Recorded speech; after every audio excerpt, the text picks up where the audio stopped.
Hello everyone, welcome to Uttam's academy turning point. మరి మనకు ఈ యొక్క వీడియోలో మనం ప్రాక్టీస్ టెస్ట్ నెంబర్ చూడబోతున్నాం.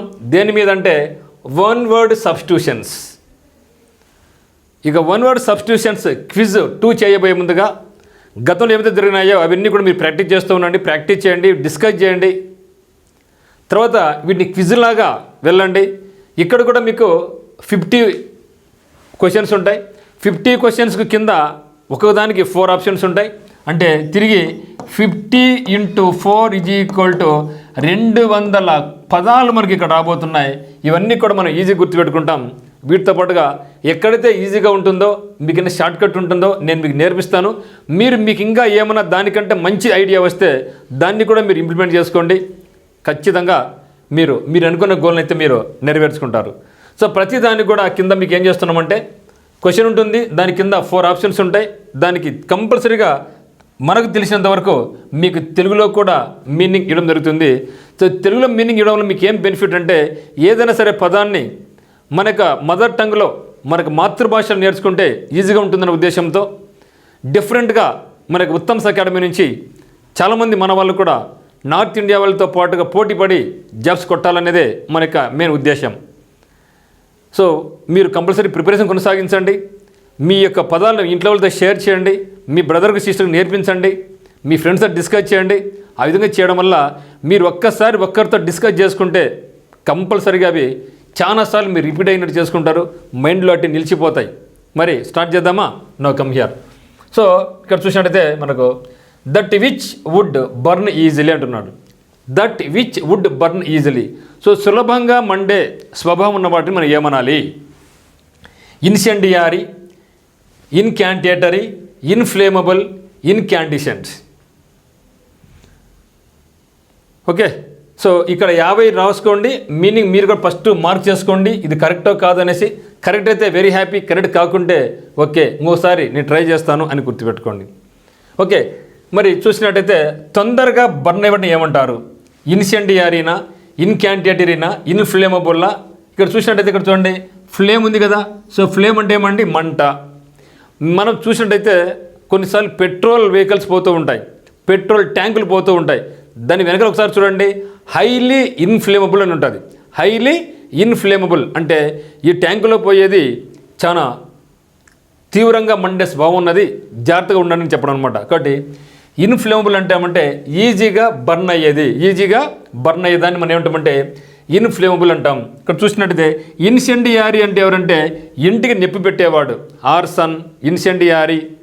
సో ఏ వ్యక్తికి అయితే వేరే వాళ్ళ ఇంటికి నిప్పి పెడతాడో ఆ వ్యక్తిని ఏమంటామంటే మనం ఇన్సెండియారీ అంటాం. మరి ఇన్కాంటేటరీ ఎవరంటే మోసం చేసేవాడిని మనం ఇన్కాంటేటరీ అంటాం. మరి ఇన్ఫ్లేమబుల్ అంటే ఏమంటే త్వరగా అంటుకునే స్వభావం కలదాన్ని ఇన్ఫ్లేమబుల్ అంటాం. మరి ఇన్కాండిషెంట్ అంటే ఏమంటే జ్వలించు, ఓకే ప్రకాశించు అనే మీనింగ్లో మనం ఉపయోగిస్తాం అనమాట. చూసారా, ఒక్క వర్డ్కి మనం ఇక్కడ 4 నేర్చుకుంటున్నాం. చాలా సింపుల్గా ఇవి మీరు కూడా ఒకసారి రాయండి, పలకండి, డిస్కస్ చేయండి. చూస్తే place of gathering for public discussion ఏమంటున్నాడు? Place of gathering for public discussion. So public అందరూ కూడా డిస్కస్ చేసుకునే ప్లేస్ గ్యాదర్ అయిన కదా, ఆ యొక్క గ్యాదర్ అయిన ప్లేస్ని ఏమంటారు? Platform, dais, stage, forum. Okay చూడండి, ప్లాట్ఫారమా, డయాస్ అనాలనా, స్టేజ్ అనాలనా, ఫోరం అనాలనా? అన్నీ కూడా మనకి చాలా దగ్గరగా ఉండేటి అనిపిస్తున్నాయి కదా. సో డయాస్ అంటే ఏమి? స్కూల్లో కానీ కాలేజీలో కానీ సార్ లెక్చర్ చేస్తూ ఉంటారు, ఆయన నిలబడుకునే ప్లేస్ని ఏమంటామంటే మనం డయాస్ అనేది అంటాం. మరి ప్లాట్ఫారం అంటే ఏమి? రైల్వే ప్లాట్ఫారం ఉంటుంది, బస్ ప్లాట్ఫారం ఉంటుంది. స్టేజ్ అంటే ఏమి? ఒక డ్రామా కానీ ఒక సినిమా కానీ తీసినప్పుడు మనం స్టేజ్ మీద యాక్ట్ చేస్తాం. మరి ఫోరం అంటే discussing place, a place where discussed for any matters. Okay, that is called forum. ఇక్కడ మనకు ఆన్సర్ ఏమి? Place of gathering for public డిస్కషన్కి ఆన్సర్ ఏమంటే ఫోరం అనేది మనకి ఆన్సర్ అనమాట. మరి చూస్తే ప్లాట్ఫారం అంటే మనకు చెప్పినాం రైల్వే ప్లాట్ఫారం, బస్ ప్లాట్ఫారం ఏదైనా కావచ్చు. మరి డయాస్ అంటే కాలేజీలో సార్ చెప్పే లెక్చర్ ప్లేస్ మనం డయాస్ అంటాం. స్టేజ్ అంటే స్టేజ్, దీని ఫోరం అంటే న్యాయబద్ధ స్థలం కూడా మనకు వస్తుంది. An addition to the end of the letter. ఒక లెటర్ అయిపోయింది, దానికి బదులుగా ఇంకా కొంత అడిషన్ చేస్తే దాన్ని ఏమనాలి? Postscript, prelude, postnatal, post mortem. ఇది కూడా చాలా మంచి పదం అండి. ఓకే, చూస్తే ఇక్కడ పోస్ట్ మార్టం ఉంది కాబట్టి మీకు పోస్ట్ మార్టం ఏదైనా సరే ఒక వ్యక్తి చనిపోయినప్పుడు ఆ వ్యక్తి ఎందుకు చనిపోయినాడు, కారణం ఏంటి, దాన్ని ఎగ్జామ్ చేస్తే దాన్ని ఏమంటామంటే మనం పోస్ట్ మార్టం అంటాం. That is also called autopsy అని అంటాం. అంటే అటాప్సీ అంటే ఏమి, AUTO కూడా అనొచ్చు. అటాప్సీ అంటే ఏమంటే ఎగ్జామినేషన్ ఆన్ డెడ్ బాడీస్, దానికి ఆపోజిట్ బయాప్సీ. సో అంటే మీ పోస్ట్ మార్టం అని అర్థం. పోస్ట్ అంటే తర్వాత అని అర్థం. ఓకేనా. So post natal, pre natal. మరి ఇక్కడ మనకు పోస్ట్ స్క్రిప్ట్ అంటే బట్టి మీకు పోస్ట్ స్క్రిప్ట్, పోస్ట్ అంటే తర్వాత, స్క్రిప్ట్ అంటే రాయడం, తర్వాత రాసేది అని అర్థం, తర్వాత రాసేది. ఇక మనకు కావాల్సింది ఏమంటే addition to the end of that letter అయిపోయింది, ఆ తర్వాత మనం అడిషన్గా రాస్తే దాన్ని ఏమనాలి, ఆ తర్వాత ఎండ. ఓకే, అంటే మీ పోస్ట్ స్క్రిప్ట్. పోస్ట్ అంటే తర్వాత, కొంచెం మనకి post office, post man, post humus child. Okay, కాబట్టి పోస్ట్ స్క్రిప్ట్ తర్వాత రాసేది కాబట్టి ఆన్సర్ మనకి ఏమంటే పోస్ట్ స్క్రిప్ట్ అనమాట. Post script. సో చూస్తే పోస్ట్ స్క్రిప్ట్ అంటే ఏమంటే అదనపు రాత. ప్రిల్యూడ్ అంటే ప్రవేశిక, నాంది, ఇంట్రొడక్షన్.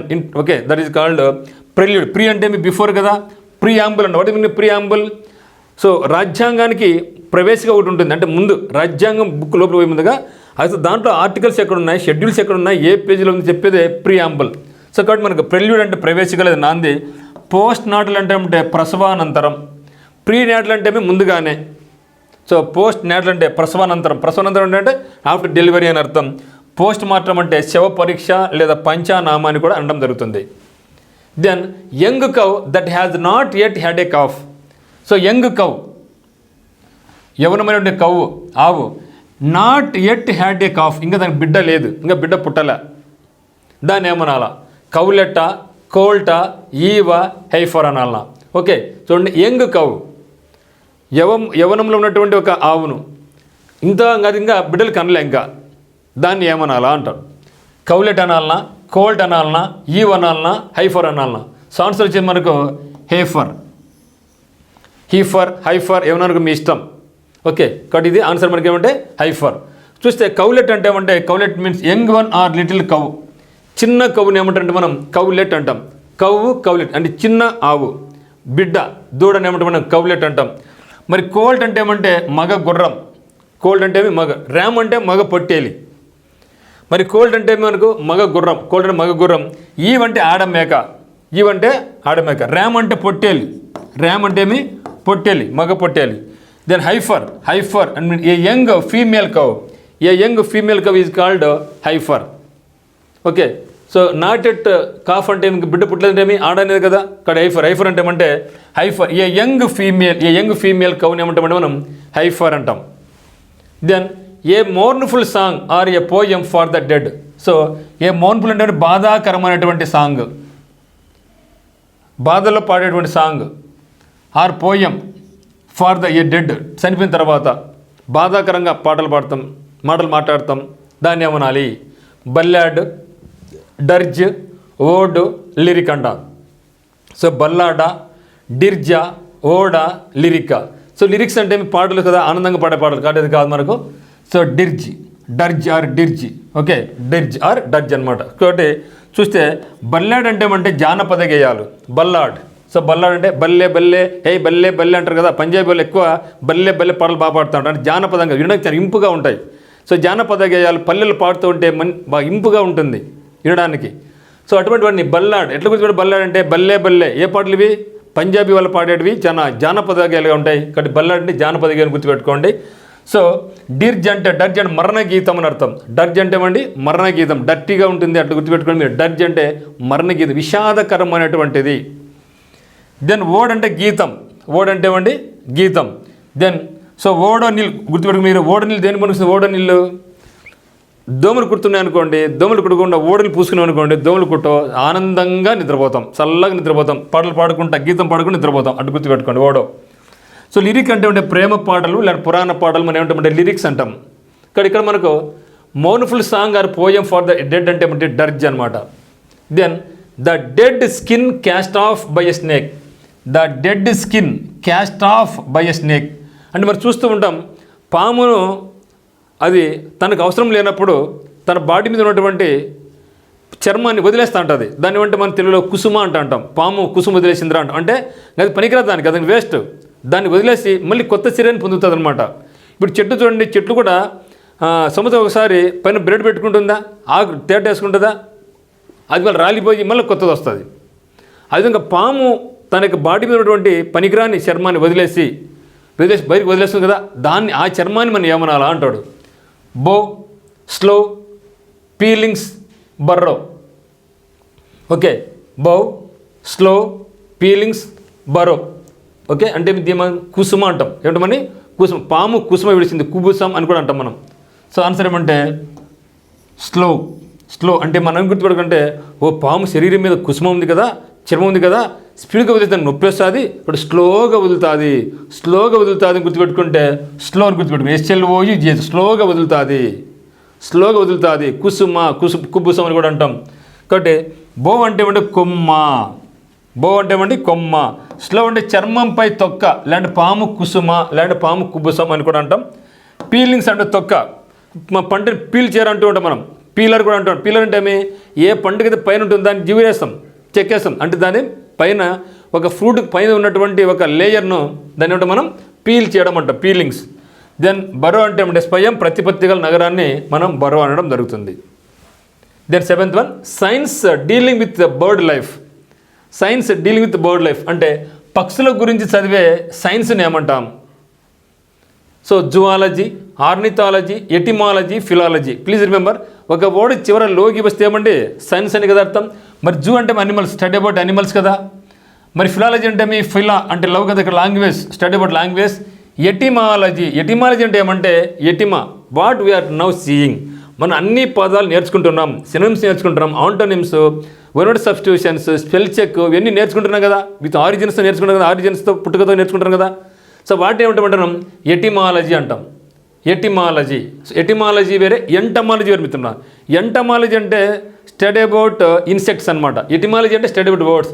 మరి ఆర్నిథాలజీ అంటే లోగి అంటే స్టడీ, ఆర్నియోథాలజీ అంటే స్టడీ అబౌట్ బర్డ్స్ అనమాట. స్టడీ అబౌట్ బర్డ్స్ను మనం ఏంటంటే ఆర్నిథాలజీ అంటాం. So who is the father of ornithology అంటే సలీం అలీని మనం ఫాదర్ ఆఫ్ ఆర్నిథాలజీ అంటాం, అంటే పక్షి పితామహుడు. ఓకే, సో ఇక్కడ చూస్తే జువాలజీ అంటే జంతుశాస్త్రము, ఆర్నిథాలజీ అంటే పక్షి శాస్త్రము, ఎటిమాలజీ అంటే పదజాల శాస్త్రం, అంటే ఫిలాలజీ అంటే భాషా శాస్త్రం. Then one who is from 60 to 69 years old. ఏ వ్యక్తికి అయితే 60 నుంచి 69 ఏళ్ళు ఉంటాయో ఆ వ్యక్తిని ఏమనాలా. ఓకే, సెక్స్టాన్, సెక్సోలాజిస్ట్, సెక్సాజెనేరియన్, సెప్టుప్లెట్. ఇప్పుడు అంటెల్లో కూడా నాకు ఏముంది, సెక్స్ అని వచ్చింది, అంటే ఏమి 6 అని అర్థం. సెప్టు, ఆక్టో అంటే 8, సెంట్ అంటే 100. ఆ విధంగా ఇక నాకు 60 నుంచి 69 ఏళ్ళు ఉంటే ఇప్పుడు 100 నుంచి 109 ఉన్నాయి అనుకోండి, ఏమవుతుంది, సెంటెనేరియన్ అంటాం. అంటే కంపల్సరీ లాస్ట్లో నేరియన్ రావాలి. సో నేరియన్, ఏజ్ ఉంది, ఏజ్. కాబట్టి సెక్సాజెనేరియన్ అంటే ఏమంటే మనకు 60 నుంచి 69 అంటే 61, 62 అటు ఉంది కదా. కాబట్టి ఆన్సర్ మనకి ఏమంటే 60. అయితే మరి ఏ వ్యక్తికి 100 నుంచి 109 ఉంటుంది అతను ఏమన్నా సెంటెనేరియన్ అంటాం. సెప్టుజెనేరియన్ అంటే 70 నుంచి 79, ఆక్టోజెనేరియన్ అంటే ఏమి 80 నుంచి 89. ఈ విధంగా అనమాట. మరి సెక్స్టాన్ అంటే ఏమి, సెక్సాలజిస్ట్ అంటే సెక్సాలజిస్ట్ అంటే లోగి అంటే పర్సన్, స్టడీ, ఇస్ట్ అంటే పర్సన్, సెక్స్ గురించి చదివేవాడు. ఓకే, చూస్తే ఇక్కడ సెక్స్టాన్ అంటే ఏమంటే కాటి కాపరి. సెక్స్టాన్ అంటే కాటి కాపరి, చనిపోయిన తర్వాత అక్కడ సమాధుల దగ్గర ఒక కాపలా కాసే వ్యక్తి ఉంటాడు, అతను ఏమంటాం, సెక్స్టాన్ అంటాం. సెక్స్టాన్ అంటే ఏమంటే కాటి కాపరి. మరి సెక్సాలజిస్ట్ అంటే ఎవరు, లైంగిక సంబంధాలను అధ్యయనం చేసేవాడు. మన తెలుగులో డాక్టర్ సమరం గారు అందరికి ఫేమసే కదా. డాక్టర్ సమరం ఆయన సెక్స్ పరంగా ఎటువంటి ఇబ్బందులు ఉన్నా, ఏమైనా ప్రాబ్లమ్స్ ఉన్నా కూడా అతను అడిగి చెప్తూ ఉంటాడు. ఆ విధంగా ఎవరైతే ఇక సెక్స్ మీద ప్రయోగాలు చేస్తూ ఉంటారో, అధ్యయనం చేస్తూ ఉంటారో వాళ్ళని ఏమంటామంటే మనం సెక్సాలజిస్ట్ అంటాం. సెక్సాలజిస్ట్ అంటే లైంగిక సంబంధాలను అధ్యయనం చేయవాడు. మరి సెక్సాజెనేరియన్ అంటే ఎవరు, 60 నుంచి 69 సంవత్సరాల మధ్య వయసు ఉండే వాళ్ళు ఏమంటామంటే మనం సెక్సాజెనేరియన్ అంటాం. మరి సెక్స్టుప్లెట్ అంటే ఏమంటే ప్లెట్, సెక్స్టు. ఒకే ప్రసవనంలో 6 మంది పుట్టిన 6 శిశువులలో ఒకరిని ఏమంటామంటే మనం, అంటే ఒకే ప్రసవనంలో ఒకేసారి 6 మంది పుట్టినారు, అందులో ఒకరిని ఏమంటామంటే మనం సెప్టుప్లెట్ అంటాం. సెక్స్టుప్లెట్ అంటే ఒకే ప్రసవనంలో పుట్టిన 6 శిశువులలో ఒకరిని మనం సెక్స్టుప్లెట్ అనడం జరుగుతుంది అనమాట. Now come to question number 9. Someone who keeps bees అంటే బీస్ అంటే ఏమండి, తేనెటీగలను పెంచేవాడిని ఏమనాలి?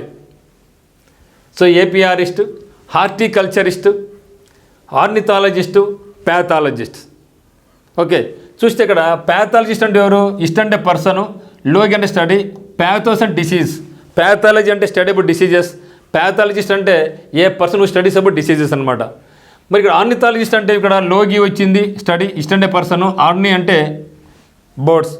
A person who studies about birds is called ornithologist. Horticulture పట్టుపురుగుల పెంపకం. ఓకే, దెన్ ఏపీఆరిస్ట్ అంటే ఏపీఆరిస్ట్ అంటే ఏ వ్యక్తి అయితే తేనెటీగల పెంపకాన్ని చేపడతాడో ఆ వ్యక్తిని ఏమంటామంటే మనం ఏపీఆరిస్ట్ అంటాం. ఓకే, ఏపీఆరిస్ట్. ఓకే, మరి ఏపీఆరిస్ట్ అంటే ఎవరంటే తేనెటీగలు పెంచేవాడు. హార్టికల్చరిస్ట్ అంటే ఎవరంటే పట్టుపురుగులు పెంచేవాడు. ఆర్నిథాలజిస్ట్ అంటే పక్షి శాస్త్రవేత్త. దెన్ ప్యాథాలజిస్ట్ అంటే రోగ నిపుణుడు. ఈ విధంగా మనం తెలుగులో నేర్చుకున్నాం అనుకోండి, చాలా ఈజీగా ఉంటుంది. ఖచ్చితంగా మన తెలుగు రాష్ట్రాల వాళ్ళు ఎస్ఎస్సి కానీ ఏ పోటీ పరీక్ష అయినా సరే నార్త్ ఇండియాలతో పోటీ పడిన ఉద్దేశంతో మనం ఇక్కడ చేయడం జరుగుతుందన్నమాట. చాలా జాగ్రత్తగా పరిశీలించండి, 1-2 సార్లు చెక్ చేయండి. ఓకే, మరి speaking once thoughts allowed to one self. Speaking once thoughts allowed to one self. వాడి గట్టిగా అతనికి ఆలోచనలు మాట్లాడుతుంటాడు. అతనికి అతనే స్పీకింగ్ వన్స్ థాట్స్ అంతే, ఎవరి ఆలోచనలు వాళ్ళే. అలౌడ్ టు వన్ సెల్ఫ్, వానికి గట్టిగా అనుకుంటూ ఉంటాడు. వాడిని ఏమనాలి? అపోస్ట్రోఫైజ్, మెమరైజ్, సొలిలెక్వైజ్, సోలమ్నైజ్. ఒకసారి చూడండి, మళ్ళీ ఒకసారి జాగ్రత్తగా గమనించండి. అపోస్ట్రోఫైజ్, మెమరైజ్. మీరు మెమరీ చేసుకోవడం అంటే గుర్తు చేసుకోవడం కదా, మెమరైజ్ కాదు. సోలమ్నైజ్, సోలో అంటే సింగల్. సొలిలెక్వైజ్, సోలో అంటే సింగల్. సోలో డ్యాన్స్, మీరు సోలో డ్యాన్స్ ఒక్కడే డాన్స్ చేస్తే. సొలిలక్వి, లక్వ అంటే టాంగ్, లాక్వ అంటే ఏమండి టాంగ్, ఐజ్ అంటే అడ్జెక్టివ్. సో కాబట్టి సొలిలక్వైజ్, సోల్ అంటే సింగల్, లాక్ అంటే టాంగ్. ఓకే, కాబట్టి సోలో లాక్ అంటే సెల్ఫ్ టాంగ్ అంటే అతను వాడే మాట్లాడుకుంటున్నాడు. సో లాక్ అంటే టాంగ్ ఎందుకు నాలుక మాట్లాడడానికి, టు స్పీక్ వన్. కాబట్టి మనకు ఆన్సర్ ఏమంటే సొలిలక్వైజ్. మీరు ఏం గుర్తుపెట్టుకోవాలంటే సోలి అంటే సోలో డ్యాన్స్ గుర్తుపెట్టుకోండి. సోలో డ్యాన్స్ అంటే ఒకే వ్యక్తి డ్యాన్స్ చేసేదాన్ని మనం సోలో డ్యాన్స్ అంటాం. కాబట్టి మరి చూస్తే ఇక్కడ అపోస్ట్రోఫైజ్ అంటే ఏమంటే సంగ్రహంగా వ్రాయడం, సంక్షిప్తంగా వ్రాయడం. ఓకేనా. దీన్ని మెమరైజ్ అంటే కంఠస్థం మెమరీ చేసుకోను, కంఠస్థం. సొలిలెక్వైజ్ అంటే తనలో తానే సంభాషించుకునేవాడిని సొలిలెక్వైజ్ అంటే సోలో అంటే సింగిల్, లాక్వ అంటే టు స్పీక్. దెన్ సోలమ్నైజ్ అంటే వేడుకలు జరుపుకొను. సోలమ్నైజ్ అంటే వేడుకలు, పండుగలు, ఆచారాలు జరుపుకోవడానికి మనం సోలమ్నైజ్ అంటాం. Then a person with a long experience of any occupation. ఏదైనా సరే ఒక ఫీల్డ్లో చాలా ఎక్స్పీరియన్స్ అతను ఏమనాలా? We can say senior NT Rama Rao గారు చాలా ఎక్స్పీరియన్స్ ఉంది సినిమా రంగంలో, తర్వాత రాజకీయాలలో. నరేంద్ర మోడీ గారు రాజకీయాలు చాలా famous. Abdul Kalam sir science రంగంలో చాలా ఫేమస్. సచిన్ టెండూల్కర్ స్పోర్ట్స్లో చాలా ఫేమస్ పర్సనాలిటీ. ఆ విధంగా ఎవరికి సినిమా రంగంలో కానీ, క్రీడల రంగంలో కానీ, రాజకీయ రంగంలో కానీ, ఆర్ట్ అండ్ కల్చర్ అయితేనేమి, పాటలు పాడడం అయితేనేమి, మ్యూజిక్ వాయించడం అయితేనేమి, ఏ రంగమైనా సరే చాలా ఎక్స్పీరియన్స్ ఉంటే అతను ఏమనాలా? Veteran, genius, seasoned, ambidextrous. So ambidextrous చూసినట్లయితే యాంబి అంటే బోత్, డెక్స్ అంటే రైట్ హ్యాండ్. యాంబిడెక్స్ట్రస్ అంటే ఏ వ్యక్తికి అయితే రైట్ హ్యాండ్కి ఎంత స్కిల్ అయితే ఉందో లెఫ్ట్ హ్యాండ్కి అంతే స్కిల్ ఉంటే, ఈక్వల్ స్కిల్ ఉంటే ఆ వ్యక్తిని మనం ఏంటంటే యాంబిడెక్స్ట్రస్ అంటాం. అంటే తెలుగు దాన్ని సవ్యసాచి అంటాం, అర్జునుడు. జీనియస్ అంటే తెలుసు, వానికి జీనియస్ పర్సన్ అంటూ ఉంటాం. వెటరన్ అంటే చాలా ఎక్స్పీరియన్స్ పర్సన్. వెటరన్ అంటే చాలా ఎక్స్పీరియన్స్ ఉండే అంటే మనం వెటరన్ అంటాం. కనిసే వెటరన్ అంటే ఎవరంటే అనుభవజ్ఞుడు, ఎక్స్పీరియన్స్డ్. జీనియస్ అంటే ఎవడు? మేధావి. సీజన్ అంటే అనుభవం, ఎక్స్పీరియన్స్డ్ మనం చెప్తాం. ఓకే, మనం నరేంద్ర మోడీ గారు ఏమంటారు? సీజన్ పర్సన్ అంటాం, అంటే ఎక్స్పీరియన్స్ ఉన్న వ్యక్తిని అంటాం. Our prime minister was a seasoned అంటాం. ఓకే, దీని యాంబిడెక్స్ట్రస్ అంటే సవ్యసాచి అని అర్థం. Words return on a Tom. Tom అంటే సమాధి మీద రాసిన రాతలు ఏమంటారు? మనం చూస్తూ ఉన్న సమాధుల మీద మన వాళ్ళు చనిపోయినా, లేదంటే మన పక్కింటోళ్ళు కానీ ఎవరైనా తెలిసిన వాళ్ళు చనిపోతే సమాధి చేసిన తర్వాత సమాధి కట్టిన తర్వాత ఒక ఫలకం పెడతాం, ఒక రాయి పెట్టి దాని మీద అతని పేరు, జననం, మరణం, ఆయనకి ఏమన్నా ఫేమస్ పర్సనాలిటీ ఉంటే ఒక ప్రెసిడెంటో లేకుంటే వైస్ ప్రెసిడెంటో పిఎంఓ లేదా మన ఊర్లో ఏమైనా చిన్న ప్రెసిడెంట్ అయితే ఆయన గురించి బ్రీఫ్గా రాస్తాం. దాన్ని ఏమనాలా అంటాడు. ఆ శిలాఫలకాన్ని ఏమంటావు? Epithet, epigraph, soliloquy, epitaph. ఇప్పుడు చూస్తే ఇక్కడ సొలిలాక్వి అంటే ఏమంటే తనలో తానే మాట్లాడుకుంటే దాన్ని ఏమంటాం? సొలిలాక్వి అంటాం. మరి సమాధి మీద ఉండేది, టాప్లో ఉండేది అటు గుర్తుపెట్టుకుంటే ఎపిటాప్ అని గుర్తుపెట్టుకోండి. ఎపిటాప్ టాప్లో ఉంది. ఏ టాప్లో ఉంది? ఎపి అంటే అరౌండ్ టాప్లో ఉంది అంటే ఏమంటే సమాధి పైన ఉండేది అని గుర్తుపెట్టుకోండి. సో సమాధి మీద ఉంటుంది అని ఏమంటాం? ఎపిటాప్ అంటే inscription return on a tomb అనమాట. ఇన్స్క్రిప్షన్ రాయడం, రైటింగ్స్ ఆన్ ఎ టాంబ్ అనమాట. ఇక్కడ మనకు words return on a tomb అంటే ఏమంటే ఎపిటాప్. చూస్తే ఎపిథెట్ అంటే ఏమంటే విశేషణం, విశ్లేషించడం. ఎపిగ్రాఫ్ అంటే ఏమంటే శాసనం. ఎపిగ్రాఫ్ అంటే శాసనాలు మనము రాజుల కాలంలో చూస్తూ ఉంటాం. పలానా రాజు శాసనం వేయించాడు అని చూస్తాం. That is those are called epigraphs. ఇది ఎపిటాప్, సమాధి మీద రాతను. ఇది రాజుల కాలంలో ఉండే రాతలు. దెన్ సొలిలాక్వి అంటే ఏం చెప్పినాం? రంగస్థలంపై ఒక్క నటుడు చెప్పే సంభాషణ, ఎపిగ్రాఫ్, సొలిలాక్వి. ఓకే, అది తను మాట్లాడుకోవడం. ఎపిటాప్ అంటే సమాధి మీద ఉన్నటువంటి శిలాఫలకం. Then స్టెల్త్లీ done. స్టెల్త్లీ అంటే ఏమంటే స్టీల్ అంటే దొంగతనం. స్టెల్త్లీ అంటే దొంగతనంగా చేస్తే దాన్ని ఏమనాలా? డివియస్ అనాలా, నెఫారియసా, సరప్టిసెస్సా, విలనియస్సా? ఓకే, చూస్తే ఇక్కడ డివియస్ మనం చెప్తున్నాం. అరే కట్టడం వాడు కొంచెం డివియేషన్ కట్టినారా అంటే కొంచెం మార్పు చేసి కట్టినాడు, ఎక్స్ట్రా ఆక్యుపై చేసుకుని కట్టినాడు. నెఫారియస్. విలనియస్ అంటే ఎవరు? విలన్. ఓఎస్ అంటే అడ్జెక్టివ్ అనమాట, విలన్. సో సరప్టిసెస్ అంటే మీనింగ్ మనకు ఇప్పుడు ఏమో ఒక దొంగతనం చేస్తున్నాం అనుకోండి, మనం పోయి అనుకోండి సర్రం జారుకుంటాడు, అవును కదా? సర్రం జారుకుంటాడు. ఎందుకు? వాడు దొంగతనం చేస్తూ ఉన్నాడు, నేను ఎంటర్ అయినా వాడు సర్రం జారుకున్నాడు. సో సర్రం జారుకున్నా అంటే వాడు దొంగతనంగా తెలియకుండా చేయాలనుకున్నాడు. నేను పొయ్యకుది వాడు సర్రును జారుకున్నాడు. సర్రునా అంటే మరి మర్చిపోతామాగా. సో దొంగతనంగా చేస్తూ ఉంటే మన ఎంటర్ సర్రును దారుకుంటాడు. కాబట్టి సరప్టిసెస్ అంటే సీక్రెట్. ఓకే, మరి చూస్తే డివిఎస్ అంటే ఏమండి?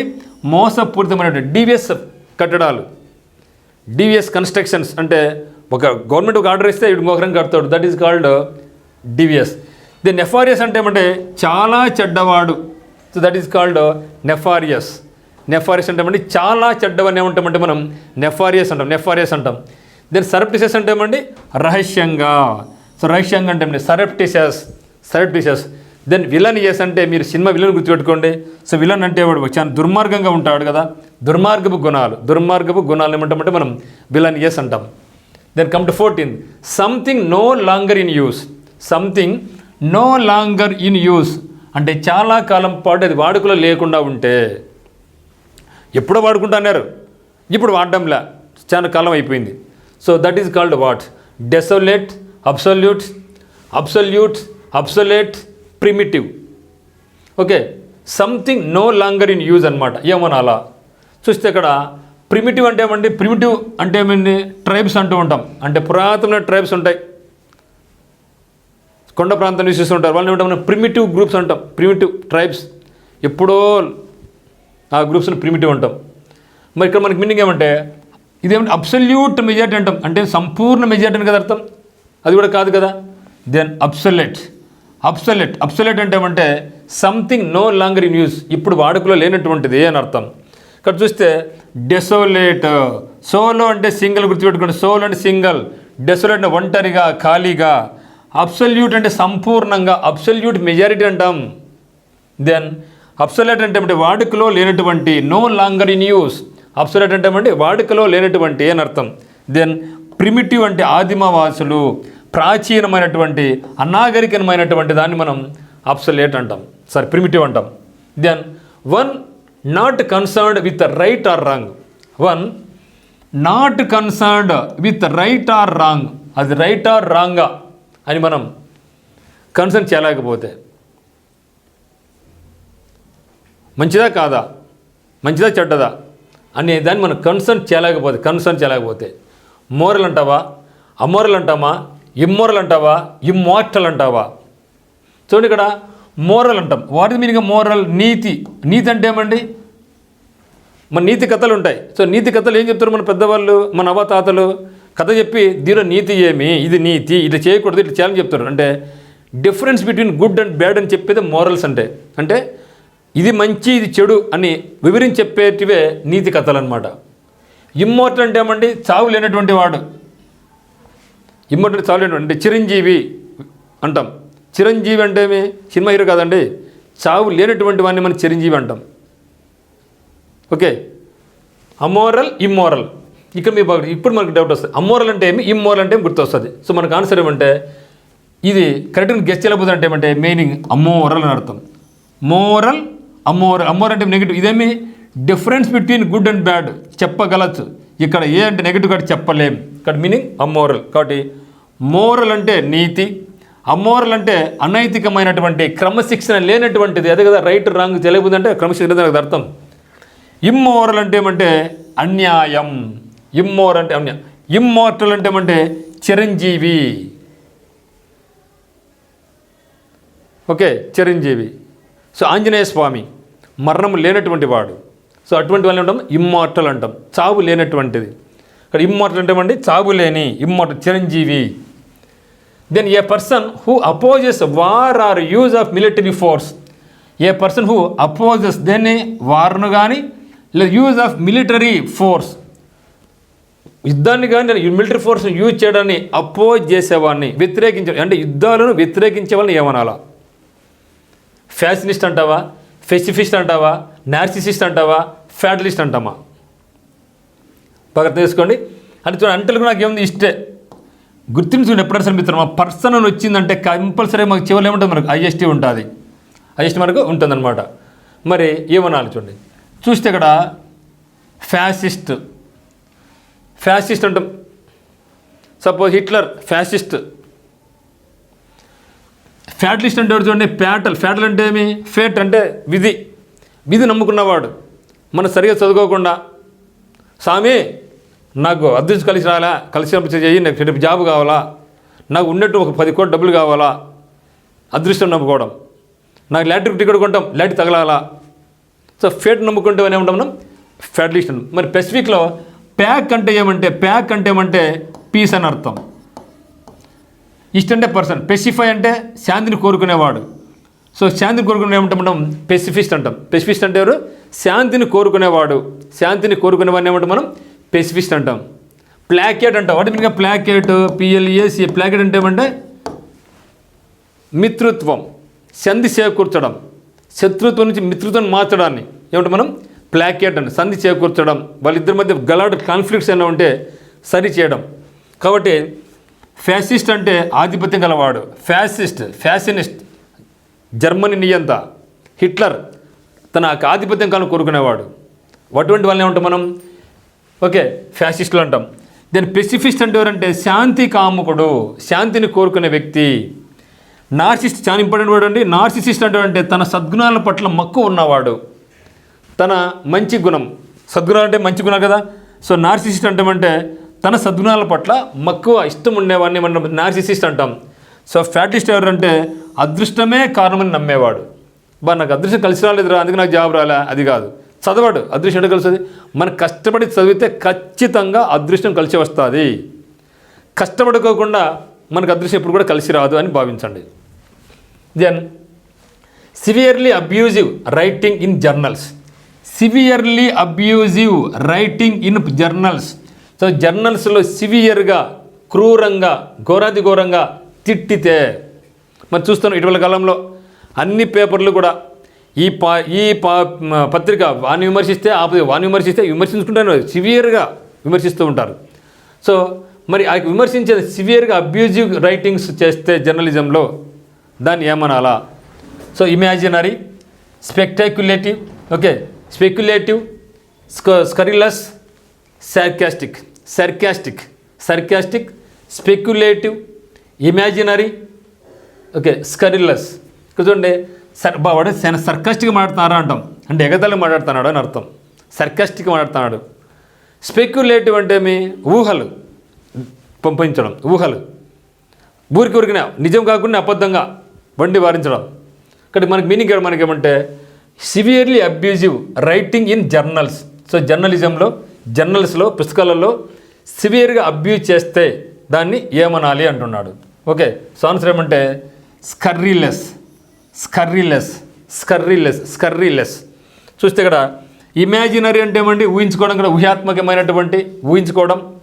స్పెక్యులేటివ్ అంటే ఊహాగానాలు, తప్పులను కూడా నిజాలను నమ్మించే ఊహాగానాలు. దెన్ స్కర్రీలెస్ అంటే ఏమంటే దుర్భాషలాడు. ఓకే, స్కర్రీలెస్ అంటే దుర్భాషలాడు, ఒక వ్యక్తిని తిడుతూనే ఉంటారు పేపర్లలో. దెన్ సర్కాస్టిక్ అంటే హాస్యాస్పదంగా, బాబు చాలా సర్కాస్టిక్గా మాట్లాడుతున్నాడు అని అంటాం, హాస్యాస్పదంగా మాట్లాడుతున్నాడు అని అర్థం. Then call up on God or any other power like law etcetera for help or protection. Call upon a God పిలవడం, లేకుంటే ఎనీ అదర్ పవర్ వేరే అధికారం ఏదైనా సరే, like law etcetera for help or protection, help కొరకు, రక్షణ కొరకు సహాయం కోరుకుంటే గాడును కానీ లేకుంటే ఒక లాను కానీ సాయం కోరుకుంటే దాన్ని ఏమనాలా. Then invocation, involution, inundation, revocation. చాలా మంచి పదాలు ఇవి కూడా. Invocation, involution, revocation, inundation. So మరి ఒక వ్యక్తిని హెల్ప్ అడగడం, రక్షణ కల్పించమని, చట్టానికి కావచ్చు గార్డుని కావచ్చు, మనకైనా కష్టం వచ్చి దేవుడా కాపాడు అంటాం. కోర్టుకి వెళ్ళేసి నాకు నా చట్టాన్ని కాపాడండి, నాకు హెల్ప్ చేయండి అని కోరుకుంటాం, లాయర్ను కానీ జడ్జిని కానీ. సో దాన్ని ఏమనాలా అంటున్నాడు మిత్రమా. So that is called invocation. Convocation గుర్తుపెట్టుకుని మీరు. కాన్వకేషన్ అంటే ఏమి, మన పీజీ అయిన తర్వాత, డిగ్రీ అయిన తర్వాత సర్టిఫికేట్ పొందుతాం, నాది అయిపోయింది అబ్బాంగా అనేసి, న్యాయంగా నేను కష్టపడ్డాను, నాకు న్యాయంగా నా సర్టిఫికేట్ నాకు తీసుకున్నా అని చెప్పడం. సో ఇన్వకేషన్ అంటే ఓకే. సో ఇన్వకేషన్ అంటే ఏమంటే సహాయం కోసం దేవుని ప్రార్థించడం. ఏదైనా సరే ఒక సహాయం కోసం దేవుని, స్వామి నన్ను కాపాడు, నేను పరీక్ష పాస్ చెయ్యి. సో ఇన్వకేషన్ అంటే సహాయం కోసం దేవుని ప్రార్థించడం. ఇన్వల్యూషన్ అంటే చొరబాటుదారుడు, చొరబడ్డం. ఇనండేషన్ అంటే వరదలు. ఇనండేషన్ అంటే వరదలు వస్తుంటే మనకు భారీగా, దట్ ఇస్ ఇనండేషన్, మునిగిపోతుంటారు ఎక్కువ. రివకేషన్ అంటే ఉపసంహరణ. అంటే అగైన్. వెకేషన్ అంటే ఏమండి వెకేట్ చేయడం. అంటే తిరిగి. అంటే ఉపసంహరణ అని అర్థం. Then fear of being enclosed in a small closed space. Fear, దేనికోసం భయపడుతున్నాడు? ఎన్క్లోజ్డ్ ప్లేస్, దగ్గరగా ఉండేది క్లోజ్డ్ ప్లేస్ అని భయపడుతున్నాడు. ఇది ఇరుగ్గా ఉందే, నేను ఏమవుతున్నామో. కొంత ఇరుకైన ప్రదేశాన్ని భయపడతారు, కొంత విశాలంగా ఉంటే భయపడతారు, కొంత ఎత్తంటే భయపడతారు, కొందరు నీళ్ళంటే భయపడతారు. సో ఇక్కడ నాకేమంటే స్మాల్ ప్లేస్ నేను క్లోజ్డ్గా ఉంది, అప్పుడు నాకు భయం వేసింది. దాన్ని ఏమనల్లా, భయం అంటే ఫోబియా వస్తుంది. అంటే నాకు ఫోబియా ఉంది. So agoraphobia, claustrophobia, xenophobia, paranoia. So డెఫినెట్గా ఫోర్త్ కాదు, ఇది నాకు ఫోబియా రాదు కాబట్టి. మరి అగోరాఫోబియా అంటే ఏమండి? అగోరా అంటే గ్రౌండ్ అనుకోండి, గ్రౌండ్ అనుకోండి. సో గ్రౌండ్ విశాలంగా ఉంటుంది. సో ఓపెన్ ప్లేస్ అంటే భయపడే దాన్ని ఏమంటాం మనం? అగోరాఫోబియా అంటాం. Claustrophobia, క్లాస్ట్రో close. క్లాస్ట్రోఫోబియా అంటే ఫియర్ అబౌట్ ఇన్క్లోజ్డ్ ప్లేసెస్, కాబట్టి క్లాస్ట్రోఫోబియా మనకి ఆన్సర్. క్లాస్ట్రోఫోబియా. దెన్ జెనోఫోబియా చూద్దాం ఒకసారి. సో అగోరాఫోబియా అంటే ఏమంటే బహిరంగ ప్రదేశాన్ని భయపడ్డం. క్లాస్ట్రోఫోబియా అంటే ఇరుకైన ప్రదేశాలను భయపడ్డం. జెనోఫోబియా అంటే అపరిచిత వ్యక్తులను భయం, అంటే కొత్త వాళ్ళంటే భయం. మనం చూస్తూ ఉంటాం, మన ఇంట్లోకి ఏమైనా కొత్త వాళ్ళు వస్తే ఇందులో పిల్లలు కొందరు ధైర్యంగా ముందుకు వచ్చి మీద పడతారు, కొందరు ఏమో భయపడి లోపలి పారిపోతూ ఉంటారు. సో కొత్త వ్యక్తులంటే భయపడదాన్ని ఏమంటామంటే మనం జెనోఫోబియా అంటాం. దాని పెరనోయా అంటే ఏమంటే చాలా మంది పెరనోయా అంటే ఏమంటే మానసిక రుగ్మతలను పెరనోయా అంటాం. Then one who has become dependent on something of drugs is, ఏం చెప్తున్నాడు? Someone who has become dependent on something of drugs. ఒక వ్యక్తి డిపెండ్ అయి ఉన్నాడు, ఆధారపడి ఉన్నాడు. ఎవరి మీద ఆధారపడి ఉన్నాడు? మనిషి మీద ఆధారపడడంలా, డ్రగ్స్ మీద ఆధారపడి ఉన్నాడు. వాడిని ఏమనాలా? కొంత చూడండి, బీడీ సిగరెట్ తాగుతారు, ఒక డిపెండెంట్ అయినారు బీడీ మీద. కొంతమంది తాగుతారు, ఒక డిపెండెంట్ అయినారు. ఆ విధంగా ఒక బ్యాడ్ హ్యాబిట్స్కు డిపెండ్ అయితే దాన్ని ఏమనాలా? Adamant, addict, డిరిలెక్ట్. చూస్తే ఇక్కడ అడమెంట్ అథారిటీ అంటూ ఉంటాం, మీరు పేరు చూస్తుంటాం. Adamant authority adamant authority down అంటూ ఉంటాం. అంటే నా జీతాలు పెంచండి మహానుభావు అంటే పెంచాడు, మనకు బయటకు చేయించడం. మా మాట ఇంట్లో అడమెంట్ అథారిటీ అడమెంట్ అథారిటీ అంటే వాడు గట్టిగా ఉన్నాడు, తొనకల బెనకల. ఎడిక్ట్, అడిక్ట్ మనకు తెలుసు. వాడు బాగా అడిక్ట్ అయిపోయినారా సినిమాలకు, వాడు బాగా అడిక్ట్ అయిపోయినారా మందుకు, వాడు బాగా అడిక్ట్ అయిపోయినారా సిగరెట్, చైన్ స్మోకింగ్ అంటూ ఉంటాం. So that is called addict అంటే. ఓకే, సో అడమెంట్ అంటే ఏమంటే మొండితనం. అడమెంట్ అంటే మొండితనం. ఎడిక్ట్ అంటే మీ చట్టం లేదా శాసనాన్ని ఎడిక్ట్ అంటాం. దెన్ అడిక్ట్ అంటే బానిస అయిన వాడు అని అర్థం. దెన్ డెరిలెక్ట్ అంటే వదిలివేసినటువంటి, డీరిలెక్ట్ అంటే వదిలేసిన అని అర్థం. ఈ విధంగా మనం తెలుగులో నేర్చుకుంటే ఎందుకు రాదు పదాలు? ఏ పదమైనా మనకు వచ్చి తిరాల్సిందే కదా. భయపడద్దు, నేను మీకు తోడుగా ఉండా. సో నమ్మకంతో ఉండండి, బీ పాజిటివ్. ఎప్పుడు కూడా చివరి క్షణం వరకు, లైఫ్ చివరి క్షణం వరకు ఎప్పుడు కూడా నెగిటివిటీగా మనం ఉండకూడదు. ముందుకు వెళ్ళడమే శ్రీశ్రీ గారు చెప్పిన, పదండి ముందుకు తోసుకుపోదామని దూసిపోవడం అంతే. The 21 succession of rulers belonging to one family. Succession వస్తూనే ఉంటారు రూలర్స్ ఎక్కడి నుంచి? Belonging to one family. Okay family నుంచి పరంపరగా రాజులు వస్తూ ఉంటే దాన్ని ఏమనాలా? మనం చూస్తుంటాం రాజుల కాలంలో ఔరంగజేబు అని వాళ్ళ కొడుకు, వాళ్ళ నాయన కాలక్రమం వాళ్ళు వస్తూనే ఉంటారు. నాయన పోతే వాళ్ళ కొడుకు ఇట్లా వస్తూనే ఉంటారు. అటువంటి పరంపరను ఏమనాలా? Dynasty, lineage, ancestry, progeny. So dynasty అనాలనా, లైనేజ్ అనాలనా, యాన్సెస్ట్రీ అనాలనా, ప్రోజని అనాలనా? మంచి పదం కదా. ఓకే, చూడండి ఇక్కడ. సో మనం చూసినట్టయితే ఇక్కడ మాకు బాగా తెలుస్తుంది డైనస్టీ. హిస్టరీ మనకి ఏం చేస్తాం కదా, డైనస్టీ. ఈ యొక్క డైనస్టీ వాళ్ళు వీళ్ళు పలానా వ్యక్తులు అని చెప్తూ ఉంటాం. అంటే ఈ యొక్క రాజవంశాలు పలానా డైనస్టీ వాళ్ళు అని చెప్తూ ఉంటాం. ఓకే, కాబట్టి డైనస్టీ అంటే ఏమంటే రాజ్యవంశం. లైనేజ్ అంటే ఏమంటే లైన్గా వచ్చేవాడు, వంశ పరంపరగా వచ్చేది లైనేజ్. లైన్లో వస్తూ ఉంది, ఒకరి తర్వాత ఒకరు. యాన్సెస్టర్ అంటే పురాతనమైన పూర్వీకులు, పారంపరికత పూర్వీకులు ఇల్లు. సో ప్రోజని అంటే వారసులు లేదా పిల్లలు. ఇక్కడ మనకి ఏమంటే సెక్షన్ ఆఫ్ రూలర్స్, మనకు కలిసి రూలర్ కాబట్టి డైనెస్టీ అనాలి. రూలర్ కాబట్టి మనం డైనెస్టీ అంటాం. అన్ని కూడా దగ్గర పదాలు బాగున్నాయి కదా. సో డైనెస్టీ అంటే రాజవంశం, లైనేజ్ అంటే వంశ పరంపర, యాన్సెస్టర్ అంటే పూర్వీకులు, దెన్ ప్రోగెని అంటే వారసులు లేదా వాళ్ళ పిల్లలు. Then to cut something into 2 pieces. To cut ఒకదాన్ని రెండుగా కట్ చేస్తే దాన్ని ఏమనాలా? సివియర్, సెవెర్, సో చాలా దగ్గర పదాలు చూడండి ఇక్కడ. మరి ఒక దాన్ని 2 భాగాలు కట్ చేస్తే దాన్ని ఏమనాలా? 2 అంటే జనం బై రాలు, కానీ బై ఆడలేదు, బైసెక్ట్ అంటాం. సో బైసెక్ట్ అనుకోండి, కటింగ్ 2 పార్ట్స్, బైసెక్ట్. సెక్ట్ అంటే కట్ చేయడం, బై అంటే రెండు కట్ చేయడం, కానీ బైసెక్ట్ లేదు. సివియర్ అంటే తెలుసు, చాలా సివియర్గా ఉందిరా, హెడ్ఏక్ చాలా సివియర్గా ఉందిరా, భయంకరంగా ఉంది హెడ్ఏక్ అంటాం. అది కాదు. సెవెర్, సో అంటే ఎస్ఓడబ్ల్యూ అంటే ఏమంటే సో అంటే విత్తనం అట్లా కదా. మనకు ఆన్సర్ ఏమంటే సెవెర్. ఓకే, సో సివియర్ అంటే తీవ్రమైనటువంటి, severe headache, severe body pains. Sever అంటే ఏమంటే విడదీయు, వేరు చేయడాన్ని మనం ఏమంటే సెవెర్ అంటాం. దెన్ సేవెర్ అంటే మురుగు, భూగర్భ పారుదల, భూగర్భంలో మురుగు కాలువలు ఉంటాయి కదా, కాలువలు, అది అనమాట సెవెర్. సో అంటే నాటడం, మొక్కలు నాటడాన్ని మనం సో అంటాం. Then flat metal or porcelain plate fixed on a wall as an ornament or memorial. ఏం చెప్తాడు ఇక్కడ? Flat metal or porcelain plates fixed on a wall as an ornament or memorial. మనం చూస్తూ ఉంటాం, రాజుల ఇళ్ళకి పోయినాం అనుకోండి, లేదా పెద్ద ఇళ్ళకి పోయినాం అనుకోండి, గోడల మీద మన ఇంట్లో మన ఫోటోలు పెట్టుకుంటాం. ఫోటోలు, మన అమ్మ ఫోటో, నాయన ఫోటోలు, మన ఫోటోలు, మన పీరుల ఫోటోలు పెట్టుకుంటాం. కానీ కొంచెం కాస్ట్లీగా ఉండే వాళ్ళు ఏం చేస్తారు, గోడల మీద కొన్ని మెమోరియల్ ఆర్నమెంట్స్, బొమ్మలు గుర్తుపెట్టుకుంటారు.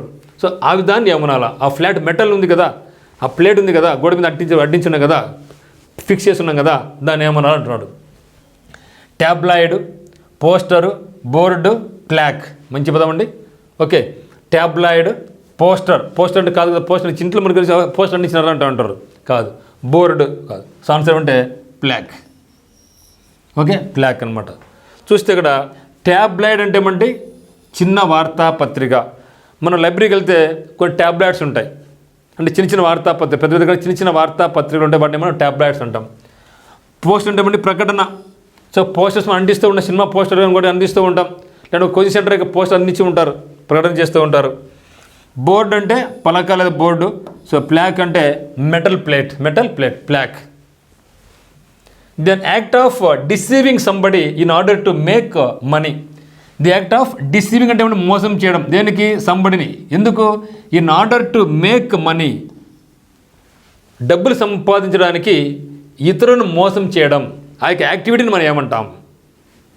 Fraud, robbery, pick pocket, theft. అన్నీ దగ్గరగా ఉన్నాయి కదండి, చాలా దగ్గర సంబంధం ఉన్నాయి కదా. ఫ్రాడ్ చేయడము, రాబరీ దొంగతనం చేయడము, పిక్ ప్యాకెట్ చిన్న దొంగతనం చేయడము, థెఫ్ట్ అన్నీ అవి కదా. సో ఇక్కడ మన సూటబుల్ ఆన్సర్ ఏమంటే ఫ్రాడ్, అంతే కదా, ఫ్రాడ్ చేయడమే కదా. ఓకే, ఫ్రాడ్ అంటే ఏమండి? మోసం, వంచన. రాబరీ అంటే కూడా దోపిడీ చేయడమే. పిక్ ప్యాకెట్ అంటే జేబు దొంగ. థెఫ్ట్ అంటే దొంగతనం చేయడమే. కాబట్టి ఇక్కడ మనకేమంటే ఫ్రాడ్ చేయడం అంటే వాడు చాలా ఫ్రాడ్ చేసినారా, నన్ను చాలా డబ్బులు మోసం చేసినారా, బ్యాంకులో ఫ్రాడ్ చేసినారా, లేదంటే వాడు ఫోన్ కలిసి ఫ్రాడ్ చేసినారా అంటే ఫ్రాడ్ చేసి మన దగ్గర డబ్బులు లాగేసింటారు. దట్ ఈస్ కాల్డ్ ఫ్రాడ్ అనమాట. A short poem or speech addressed to the spectators after the conclusion of drama. మరి రెండు ఉన్నాయండి, ఆఫ్టర్ కన్క్లూజన్, బిఫోర్. ఒక సినిమా, ఒక డ్రామా లేదా కళలో ఫంక్షన్ స్టార్ట్ అయినప్పుడు కొన్ని మాటలు చెప్తాం, మధ్య యాక్టివిటీస్ అని జరుగుతాయి, చివరిలో మళ్ళీ వచ్చిన వాళ్ళందరికీ పేరు ధన్యవాదాలు జరుపుకుంటున్నాం అని చెప్తాం, స్పీచ్ ఇచ్చాం, అది మనకు కావాల్సింది. So a short poem or speech addressed to the spectators అంటే వచ్చిన వాళ్ళకు, after the conclusion of the drama అయిపోయింది, అప్పుడు స్పెక్టేటర్స్ చూసే వాళ్ళకు మనకు కన్క్లూజన్ చెప్తాం. ఏం చెప్తాం? వచ్చిన వాళ్ళందరికీ పేరు ధన్యవాదాలు, మనకు చీఫ్ గెస్ట్కి వచ్చినారు, ఆయనకు ధన్యవాదాలు, ఇది చెప్పుకుంటాం. దాన్ని ఏమనాలా?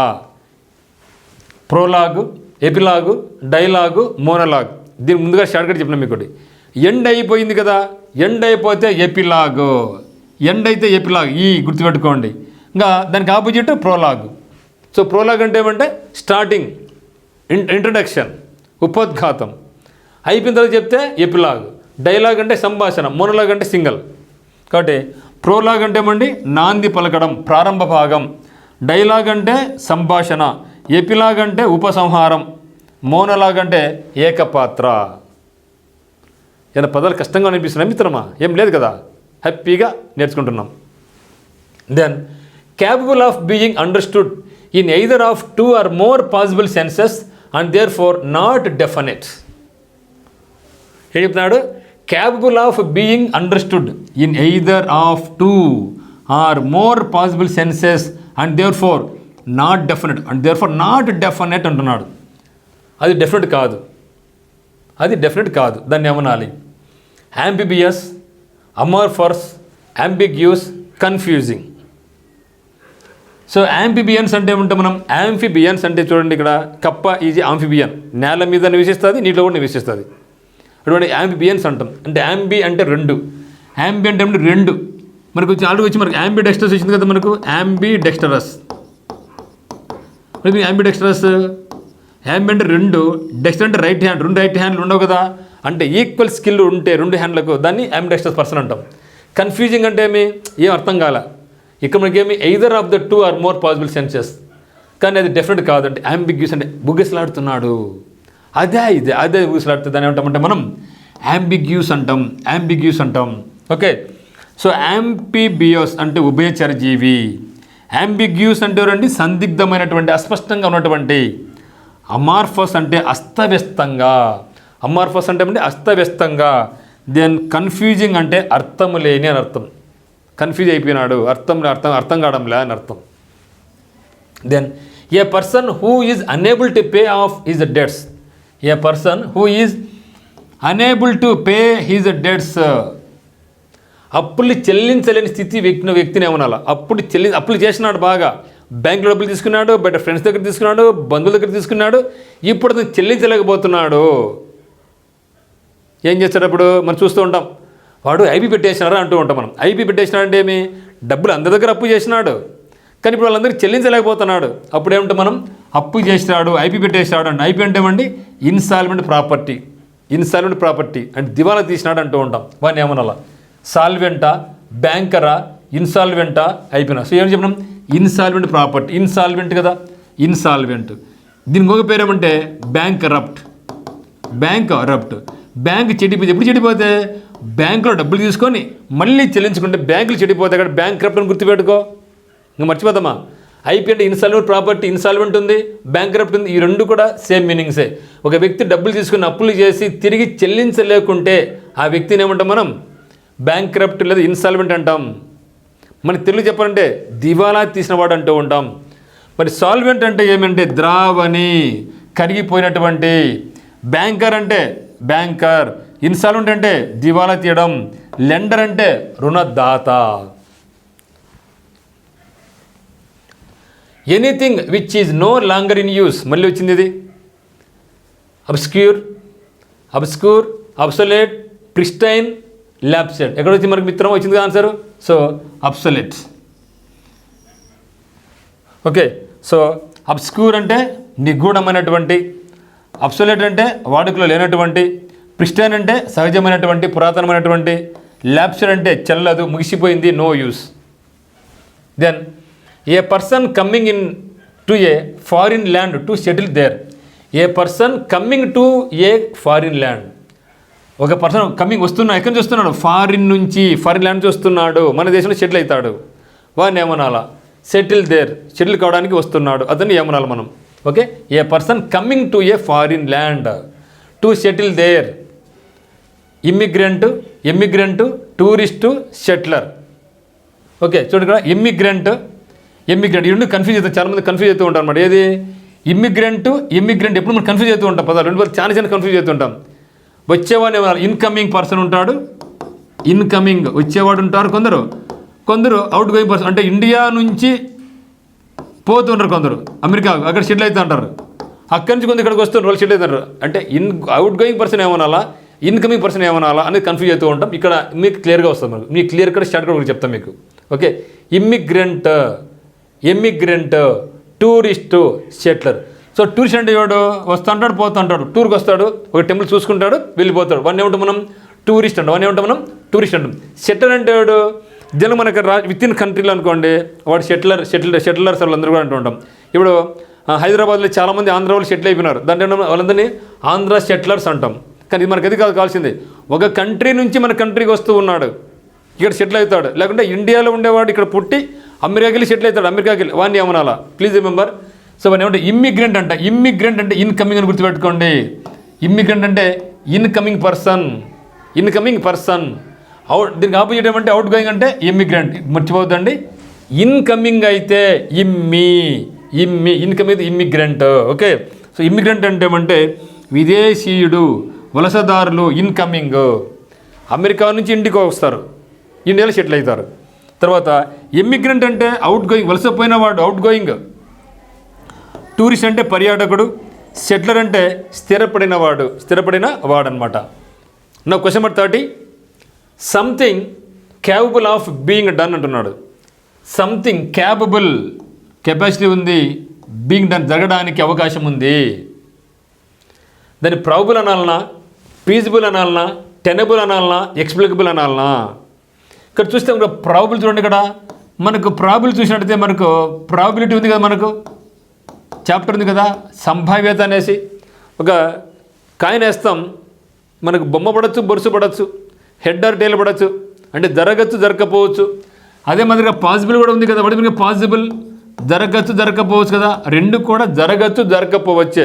కాకపోతే ప్రాబుల్ అనేది పాసిబుల్ కంటే స్ట్రాంగర్ వర్డ్ అనమాట. ఇది ఎక్కువ జరిగే అవకాశం ఉంటుంది. అందుకనే మన క్రికెట్ రంగంలో ఏం చెప్తామంటే the following or the probable players అంటూ ఉంటాం. అంటే ఏదో వరల్డ్ కప్ కానీ T20 మ్యాచ్ జరిగినప్పుడు అంటే ఖచ్చితంగా 99% వీళ్ళే ఆడతారు, ఇంకా ఏదో తప్పితే అని అర్థం. కాబట్టి ప్రాబుల్ అనేది పాసిబుల్ కంటే స్ట్రాంగెస్ట్ వర్డ్ అనమాట. మనకు ఆన్సర్ ప్రాబుల్లా, ఫీజిబుల్లా, టెనబుల్లా, ఎక్స్ప్లికబుల్లా అనేసి. సో ఆన్సర్ కూడా మనకి ఫీజిబిలిటీ అంటాం. సో ఫీజిబిలిటీ ఉందంటే ఏమి కొంచెం ఓకే అనేసి. కాబట్టి ఇక్కడ ప్రాబుల్ అంటే ఏమంటే సంభావ్యత, ఫీజిబుల్ అంటే ఏమంటే సాధ్యమైనటువంటి అని అర్థం. ఫీజిబుల్ అంటే ఏమంటే సాధ్యమైనటువంటి అని అర్థం. దెన్ టెనబుల్ అంటే ఏమంటే రక్షణ ఆమోదయోగ్యమైనది. దెన్ ఎక్స్ప్లికబుల్ అంటే ఏమంటే అర్థమయ్యే విధంగా విస్తారమైన మీనింగ్లో ఎక్స్ప్లిసిట్ ఓకే ఫీజిబిలిటీ అని చెప్పడం జరుగుతుంది. Now 31 one who goes to settle in another country. ఇంతకుముందు మనకేమి ఇన్కమింగ్, ఇమ్మిగ్రెంట్. ఇప్పుడు అవుట్ గోయింగ్. హూ గోస్ పోతున్నాడు, దానికి ఆపోజిట్ ఎమ్మిగ్రెంట్. సో ఆన్సర్ ఏమంటే మనకు ఎమ్మిగ్రెంట్. ఆన్సర్ మనకి ఏమంటే ఎమ్మిగ్రెంట్ అంటే పోయేవాడు ఎమ్మిగ్రెంట్, వచ్చేవాడు ఇమ్మిగ్రెంట్ అని గుర్తుపెట్టుకోండి మిత్రమా. సో మనకు ఈజీగా మనకు ఉంటుందన్నమాట. సో చూస్తే ఇమ్మిగ్రెంట్ అంటే వచ్చేవాడు, ఏలియన్ అంటే విదేశీయుడు. మన ఏలియన్స్ వస్తూ ఉన్నాయంట, వేరే గ్రహం నుంచి ఇక్కడ వస్తూ ఏలియన్స్ అంటే అది వేరేదే కదా ఏలియన్స్. సిటిజన్ అంటే ఏమి పౌరుడు. సో ఇమ్మిగ్రెంట్ అంటే వలస పోయినవాడు, ఇమ్మిగ్రెంట్ వలస వచ్చినవాడు. Then one who hates mankind. So మానవుని ద్వేషించేవాడిని ఏమనాలా? Philanthropist, terrorist, మిజాంథ్రోప్, మిజోజినిస్ట్. ఎక్కడైనా సరే ఒక పదము ముందు మిజ్ వచ్చిందనుకోండి, దాని మీనింగ్ ఏమంటే హేట్ అని అర్థం. ఫైల్ ఇస్తే లవ్ అని అర్థం. ఇక్కడ చూస్తే మనకు మిజ్ ఇక్కడ ఉంది, ఇక్కడ మిజ్ ఉంది, అంటే ఈ రెండు కూడా ద్వేషించే వాళ్ళే. జిన్ అంటే ఉమెన్, ఇస్ట్ అంటే పర్సన్. అంటే ఏ వ్యక్తి అయితే ఉమెన్ ద్వేషిస్తాడో వాళ్ళు ఏమంటామంటే మనం మిసోజినిస్ట్ అంటాం. కనుక హూ హేట్స్ మ్యాన్ కైండ్ కదా. ఆంథ్రోప్ అంటే మ్యాన్ కైండ్, ఆంథ్రోప్ mankind. A person who hates mankind. So misanthrope అనొచ్చు, మిజోంథ్రోపిస్ట్ కూడా అనొచ్చు, ఏదైనా సరే మీనింగే. సో మనకు ఆన్సర్ ఏమంటే మిజాంథ్రోపిస్ట్. మరి ఫిలాంథ్రపిస్ట్ అంటే ఎవడు? ఫైల్ అంటే లవ్, ఆంథ్రోప్ అంటే మ్యాన్ కైండ్, ఇస్ట్ అంటే person. A person who loves man kind is called philanthropist. Terrorist అంటే తెలుసు, గవర్నమెంట్కి వ్యతిరేకంగా పోరాటం చేసేవాళ్ళు టెర్రరిస్ట్ అందరూ కూడా. కాబట్టి ఫిలాంథ్రపిస్ట్ అంటే ఏమంటే పరోపకారి, ఇతరులు హెల్ప్ చేస్తాడు, లవ్ చేస్తాడు. టెర్రరిస్ట్ అంటే తీవ్రవాది. దెన్ మిజాంథ్రోప్ అంటే మనిషి ద్వేషించేవాడు. మిసోజినిస్ట్ అంటే స్త్రీలను ద్వేషించేవాడు. మరి సార్ సార్ స్త్రీలను ద్వేషిస్తే మనం మిజోజినిస్ట్ అన్నాం, మరి మెన్ను ద్వేషిస్తే మిజాండ్రిస్ట్. ఆండ్రో అంటే మేల్, మిజాండ్రిస్ట్ అంటే ఏమంటే ఏ పర్సన్ హూ హేట్స్ మేల్ అనమాట. మరి చూస్తే ఇక్కడ belonging to all parts of the world, belonging to all parts of the world, all parts అంటే ప్రపంచమంతా, ప్రపంచానికి చెందినవాడు. రాజకీయాలు అంటుంటారు దేశమంతా నాదే, ప్రపంచమంతా నాదే అంటాడు. ఏ జిల్లాకు వస్తే ఆ జిల్లాలో పిఎం అంటాడు ఇది మన వాళ్ళే, నా జిల్లా అంటాడు. రాష్ట్రం ఇది నా రాష్ట్రం, దేశం ఇదంతా అంటే అంతా నాదే, ప్రపంచమే నాదే అని చెప్తాడు అనమాట. సో ఆ విధంగా అంటే ప్రపంచంలో ప్రతి ఒక్కరు కూడా నా వాళ్ళే అని ఫీల్ ఉంటే దాన్ని ఏమనాలి? Versatile, universal, cosmopolitan, secular. ఇక్కడ చూస్తే వెర్సటైల్ చాలా ఇంపార్టెంట్ వర్డ్ అండి. వెర్సటైల్ పర్సనాలిటీ అంటాం. ఇప్పుడు Abdul Kalam sir versatile personality. Science రంగంలో ప్రముఖుడు, రాజకీయంగా తర్వాత పాలిటిక్స్లో అంటే ఒక దేశానికి రాష్ట్రపతి కావడం జరిగింది. సో పీపుల్స్ ప్రెసిడెంట్ అయిపోయినాడు, అక్కడ ఫేమసే. పిల్లల దగ్గర టీచింగ్ చేయడం ఫేమసే. అనేక రంగాల్లో ప్రావీణ్యం సాధించి ఉంటే ఆ వ్యక్తిని ఏమంటే మనం వెర్సటైల్ అంటే వెరైటీ పర్సన్ అని గుర్తుపెట్టుకోండి. అనేక రంగాల్లో ప్రావీణ్యుడు. మరి యూనివర్సల్ అంటే ఏమి? విశ్వవ్యాప్తమైనటువంటి. సెక్యులర్ కంట్రీ అంటే ఏమి? ఫలానా మతం గొప్పది అని కాకుండా అన్ని మతాలను సమానంగా చూసే దేశం మన ఇండియా. ఇండియా సెక్యులర్ కంట్రీ, ఏ మతం వల్ల ఇక్కడ నివసించుకోవచ్చు. సో ఇక్కడ మనకు ఆన్సర్ ఏమంటే కాస్మోపాలిటన్. గుర్తుపెట్టుకోండి, పొలిటన్ అంటే పొలిటీషియన్ గుర్తుపెట్టుకోండి. పొలిటీషియన్ ఎక్కడ వినడు అంతా నాదే అంటూ ఉంటాడు. కాస్మో అంటే విశ్వమంతా నాదే అన్నవాడు కాస్మోపాలిటన్. దేశం కాదు ప్రపంచమే నా ఇల్లు అని ఫీల్ అయ్యేవాడు, తిరుగుతూ ఉంటాడు అన్ని చోట్ల. వాడిని ఏమన్నా మనం కాస్మోపాలిటన్స్ అంటాం. వెర్సటైల్ మీన్స్ బహుముఖ ప్రజ్ఞాశాలి. యూనివర్సల్ మీన్స్ సార్వత్రికమైనటువంటి. కాస్మోపాలిటన్ అంటే విశ్వమానవుడు. దెన్ సెక్యులర్ అంటే లౌకిక రాజ్యం, సెక్యులర్ కంట్రీ అంటే లౌకిక రాజ్యం. Then 34 one who walks on ropes. తాటి మీద నడిచేవాడిని ఏమనాలా? మనం చూస్తున్న కొన్ని చోట్ల బస్టాండ్లలో కానీ, ఒక జనాలు గుమ్మికున్న ప్రదేశాల్లో కానీ, ఒక ఆయన అక్కడ ఒక పోల్ నాటుతాడు, ఇక్కడ ఒక పోల్ నాటుతాడు, పోల్ మీద ఒక తాడు నాటుతాడు, ఆ తాడు మీద ఒక అమ్మాయి నడుచుకుంటూ పోతూ ఉంటుంది. ఇక్కడ మనకేమి one who walks on ropes, తాళ్ళ మీద నడిచేవాడిని ఏమనాలి అంటున్నాడు ఇక్కడ. Funambulist, upholsterer, acrobats, then aviators. Okay, చూడు ఇక్కడ. సో నడిచేవాడు, ప్లీజ్ రిమెంబర్, యాంబుల్ అంటే నడిచేవాడు. అంబులెన్స్ ఏం చూస్తుంటుంది, నడుస్తూ ఉంటుంది. అంబులెన్స్ అట్ట తిరుగుతూ ఉంటుంది. కాబట్టి యాంబుల్ వచ్చిందంటే అక్కడ మూవ్మెంట్ అని అర్థం. సో అక్కడ ఫినాంబులిస్ట్ అంటే తాటి మీద నడిచే వ్యక్తిని మనం ఫినాంబులిస్ట్ అంటాం. ఇంకో మీనింగ్ ఉంది, అది మంచి మీనింగే. ఇప్పుడు గుర్రం స్వారీ చేసేవన్నీ ఏమంటాం మనం? గుర్రాన్ని బ్యాలెన్స్ చేసేవన్నీ ఏమంటాం? జాకీ అంటామా? ఈక్వెస్ట్రియన్ అంటాం. ఈక్వెస్ట్రియన్ అంటే గుర్రాన్ని బ్యాలెన్స్ చేసేవాడు. తాడు చేసేవాడు, తాడు మీద టైట్ రోప్ వాకర్ అంటాం. టైట్ రోప్ వాకర్ తాటిని బ్యాలెన్స్ చేసుకొని నడిచేవాడు టైట్ రోప్ వాకర్. ఈక్విలిబ్రిస్ట్ అంటాం.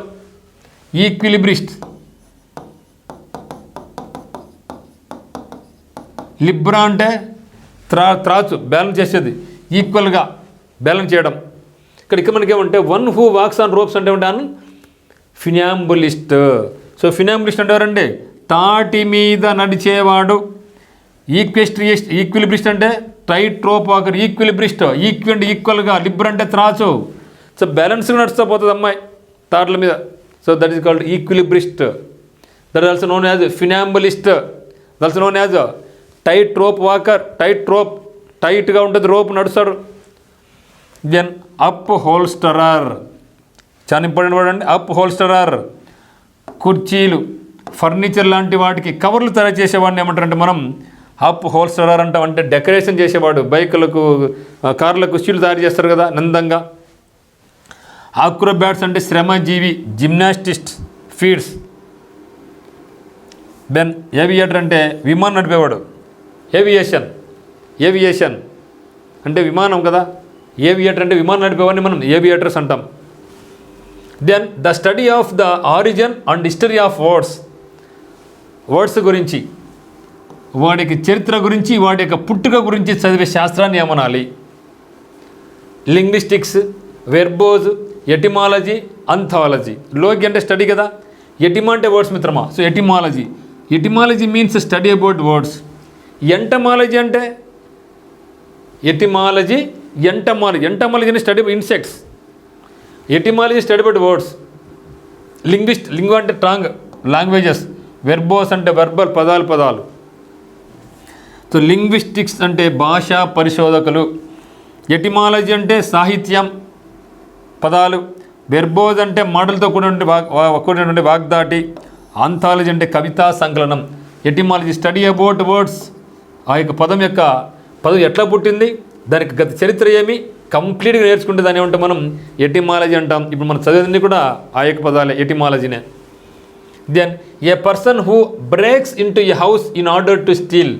ఏ పర్సన్ హూ బ్రేక్స్ దూరిపోతాడు ఎట్లా? ఇంటూ ఎ హౌస్, ఇంట్లోకి ఎట్లా? ఇన్ ఆర్డర్ టు స్టీల్, దొంగతనం చేయడానికి ఒక ఇంటికి దూరిపోతే, ఇంట్లో దూరిపోయి డబ్బులు దొంగలిస్తే ఏ వ్యక్తిని ఏమనాలి? A person who breaks into a house, ఇంటిని పగలగొట్టి లోపలిపోతున్నాడు. దేనికే? టు స్టీల్, దొంగతనం చేయడానికి వెళ్తున్నాడు. వాడిని ఏమనాలా? పోచర్ అంటావా, బ్యాండిట్ అంటావా, ఇంట్రూడర్ అంటావా, బర్గ్లర్ అంటావా? సో బర్గ్లర్ అంటే మిత్రం బర్గ్లర్. సో బర్గ్లర్ అంటే ఇంటికి కన్న వేస్తాడు, కన్న వేసి ఇంటికే దొంగతనం చేస్తేవని బర్గ్లర్ అంటాం. బ్యాండిట్ అంటే బ్యాండిట్ క్వీన్ ఉంది, పూలన్ దేవి, ఉత్తరప్రదేశ్లో ఒకప్పుడు గడగడలు ఆడించింది. సో బ్యాండిట్ క్వీన్ దారి కాపు కాసి దొంగతనం చేస్తుంది. పోచర్స్, అడవుల్లో జంతువులు వేటాడుతూ ఉంటారు, పోచర్స్. ఇంట్రూడర్, పాకిస్తాన్ నుంచి ఇండియాకు కొంత దొంగతనం వస్తూ ఉంటారు అరాజకం చేయడానికి, వాళ్ళు ఇంట్రూడర్స్. ఓకే, సో పోచర్ అంటే ఎవరంటే వేటాడేవాడు, అడవులు రక్షించేవాడు. వాళ్ళు వేటాడుతుంటారు, గవర్నమెంట్ వాళ్ళకు ఒక పోలీస్ అఫీషియల్ పెట్టింది, వాళ్ళు కూడా మనం పోచర్స్ అని, వాళ్ళు అడవులు రక్షిస్తూ ఉంటారు. దెన్ బెండిట్ అంటే సమాజం నుండి బలవంతంగా బయటకు పొంది వాళ్ళు ఫైట్ చేసేవాళ్ళు. ఇంట్రూడర్స్ అంటే చొరబాటుదారులు, మన బంగ్లాదేశ్ నుంచి పాకిస్తాన్ నుంచి మధ్య చొరబాటుతూ ఉంటారు. బర్గ్లర్ అంటే దోపిడి దొంగ, కన్నం వేస్తారు, ఇంటి బొరకబెట్టి దొంగతనం చేసుకుని పోయేవాడిని మనం ఏమంటామంటే బర్గ్లర్ అంటాం. దెన్ ద స్టడీ ఆఫ్ మ్యాప్ల గురించి చదివేదాన్ని ఏమంటాం? Cartography, geography, geology atlas. Atlas అంటే మనం చూస్తుంటాం, అట్లాస్లో అన్నీ కనిపిస్తుంటుంది, ఏ దేశం ఎక్కడుంది, ఎక్కడ నది ఉంది అనేసి. అది కాదు, స్టడీ ఆఫ్ మ్యాప్స్. కేవలం మ్యాపుల గురించి చదివేదాన్ని ఏమనాలి?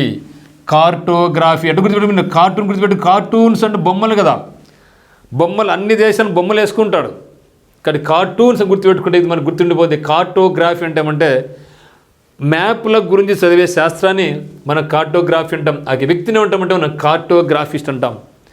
మరి జాగ్రఫీ అంటే ఏమంటే భూగోళ శాస్త్రం కదా. జియో అంటే ఎర్త్, గ్రాఫ్ అంటే రాయడం. జియోగ్రఫీ అంటే భూగోళ శాస్త్రం. జాగ్రఫీ అంటే భూగర్భ శాస్త్రం. ఇది భూగోళం, అది భూగర్భం, భూమి లోపల ఉండేది. దెన్ జియోలజీ అంటే భూగర్భ శాస్త్రం. Okay, then geology, geography. Then atlas అంటే భౌగోళిక పటం. జియోలజీ, జియో అంటే earth, local study about earth crust అనమాట. Geography, geology. Okay, atlas. Then tough tissues in joints. Tough tissues in joints. Joints దగ్గర టఫ్ టిష్యూని ఏమంటాం? Ligaments, endoderm, muscles, fibre. చెప్పండి ఏమంటాం? మీ చాలా ఇంపార్టెంట్ వాటిది. లిగమెంట్స్ దెబ్బతిన్నాయి చూసుకోరు అంటూ ఉంటారు. లిగమెంట్స్. ఓకే, సో లిగమెంట్స్ అంటే ఏమంటే ఎముకలలోని జాయింట్ అని మనం లిగమెంట్స్ అంటాం. ఎముక ఇక్కడ ఎన్ని జాయింట్స్, ఇక్కడ జాయింట్స్, అన్ని జాయింట్లు. Okay, then endoderm. ఎండో అంటే ఇన్సైడ్, డర్మ్ అంటే స్కిన్, అంత త్వచం. ఎండోడర్మ్ అంటే skin, inner the skin. Muscles అంటే కండలు, ఫైబర్ అంటే నార లేదా పీచు. Then the first model of a new device. The first model of a new device is called what? Prototype, sculpture, icon, photograph. మంచి వర్డ్ కదా. The first model of a new device is called what? First model వచ్చింది, అక్కడ device మనం ఏమనాలా? Okay, first model of a new device is called what? Prototype, sculpture, icon, photograph. మరి దీని ఏమన్నా చెప్పండి మిత్రమా? సో ఆన్సర్ ఏమంటే ప్రోటోటైప్ అనమాట. ఓకే, మరి చూసినట్టయితే ఇక్కడ ప్రోటోటైప్. సో ప్రోటోటైప్ అంటే ఏమంటే మీనింగ్ మొదటి నమూనా, the first model of a new device ఏదైనా సరే. దెన్ స్కల్ప్చర్ అంటే శిల్పి. మనం ఒక శిల్పి, మన దేహం ఒక రాయి, ఎట్లా కంటే దాన్ని అట్లా మలుచుకో. అందంగా మలుచుకుంటే గుడిలో ఉంటే అందరూ పూజిస్తారు. సరే మలుచుకోలేకపోతే నీకు కాళ్ళ కింద వేస్తారు, రాయిలా నడుస్తూ ఉంటావు. అందుకే మన వివేకానందుడు అంటారు, నువ్వే ఒక శిల్పం, నువ్వు ఒక శిల్పివి, నువ్వే రాయి, నువ్వే శిల్పుడివి. నువ్వు ఎట్లా కావాలంటే నువ్వు అట్లా మలుచుకొని యొక్క జీవితాన్ని ఒకటి చెప్పని అవసరంలా. యు ఆర్ ద క్రియేటర్ అని చెప్తాడు అనమాట. నువ్వు క్రియేట్ చేసుకుని లైఫ్ని ఏదో అని చెప్తాడు మహానుభావుడు. కాబట్టి మనకి లైఫ్ని ఎట్లా కావాలంటే అట్లా మలుచుకోండి, అధికారం మన చేతిలో ఉంది. నువ్వు ఎట్లా కావాలనుకుంటావు దాన్ని నువ్వే మలుచుకో అని చెప్తాడు వివేకానందుడు. కాబట్టి మీరు దీన్ని గుర్తుపెట్టుకోండి. ఐకాన్స్ అంటే ఏమండి చిహ్నాలు, విగ్రహాలు. మన కంప్యూటర్లో, ల్యాప్టాప్లో ఐకాన్స్ అంటే చిన్న చిన్న బొమ్మలు. ఫోటోగ్రాఫ్ అంటే ఏమంటే ఫోటో, కాంతి చిత్రం. ఫోటో అంటే లైట్ అని అర్థం, ఫోటో తీస్తే లైట్ వస్తుంది, గ్రాఫ్ అంటే రాయడం, కాబట్టి కాంతి చిత్రం అని. Then a building where an audience sits. Building, audience కూర్చునే ప్రదేశాన్ని ఏమనాలా? Aquarium, gymnasium, auditorium, stadium. ఇది చాలా ఈజీనే కదా, నలిసి మీరు అందరూ తెలిసే ఉంటారు. ఇక్కడ ఆక్వా కల్చర్ అంటారు. ఆక్వేరియం అంటే ఏమండి ఇంట్లో ఉంటే దాంట్లో ఏం పెడతాం? చేపలు పెంచుకుంటూ ఉంటాం, దట్ ఇస్ కాల్డ్ అక్వేరియం. కృత్రిమంగా ఒక ట్యాంకు తయారు చేసుకుంటాం, ఒక దాంట్లో చేపలు వేసి పెంచుకుంటాం, దట్ ఇస్ కాల్డ్ అక్వేరియం. జిమ్నాజిజం అంటే ప్లేస్, జిమ్. స్టేడియం అంటే ఏమి? Sports stadium. వేర్ ఇయం అంటే ప్లీజ్ నెంబర్ పదము చివర అయ్యం వచ్చింది అనుకోండి, దాని మీనింగ్ ఏమంటే ఏ ప్లేస్ అని అర్థం. ఇది ఒక ఇవన్నీ కూడా ప్లేస్లే.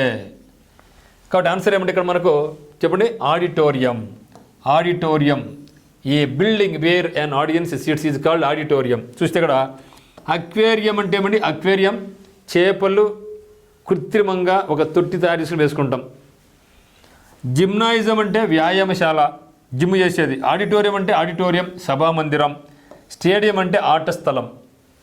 Then 41 one who collects coins. చాలా ఇంపార్టెంట్ వన్. కొందరికి ఒక్కొక్క రకమైనటువంటి హాబీ ఉంటుంది. కొందరు పోస్టల్ స్టాంప్స్ కలెక్ట్ చేస్తారు, కొందరు ఫ్లాగ్స్ కలెక్ట్ చేస్తారు, కొందరు కాయిన్స్ కలెక్ట్ చేస్తారు, కొందరు గార్డెనింగ్ చేస్తారు. ఒకరికి ఒక రకమైనటువంటి హాబీ. ఇక్కడ ఏ హాబీ ఇది?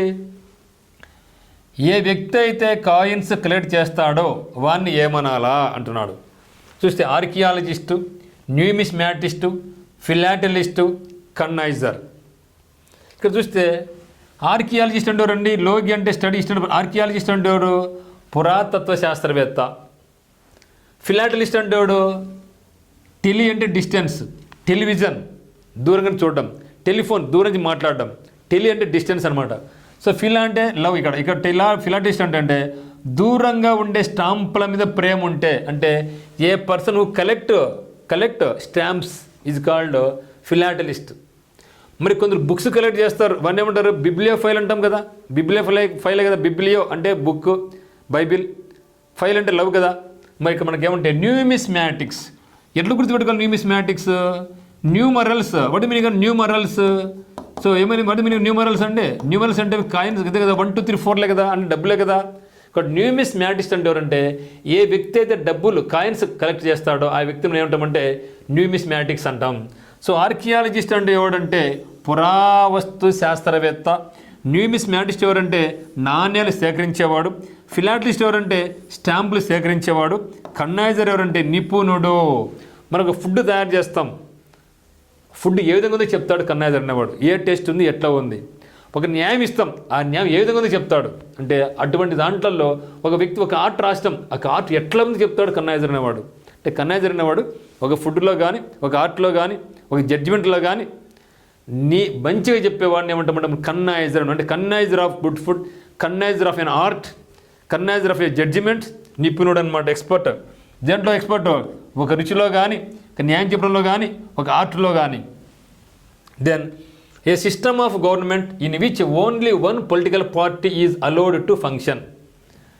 ఏ సిస్టమ్ అది? ఒక సిస్టమ్ ఉందంటే ఏ system? Government in which only one political party, ఒకే ఒక పొలిటికల్ పార్టీ ఉంటుంది, ఇంకా వేరే పార్టీ ఉండదు.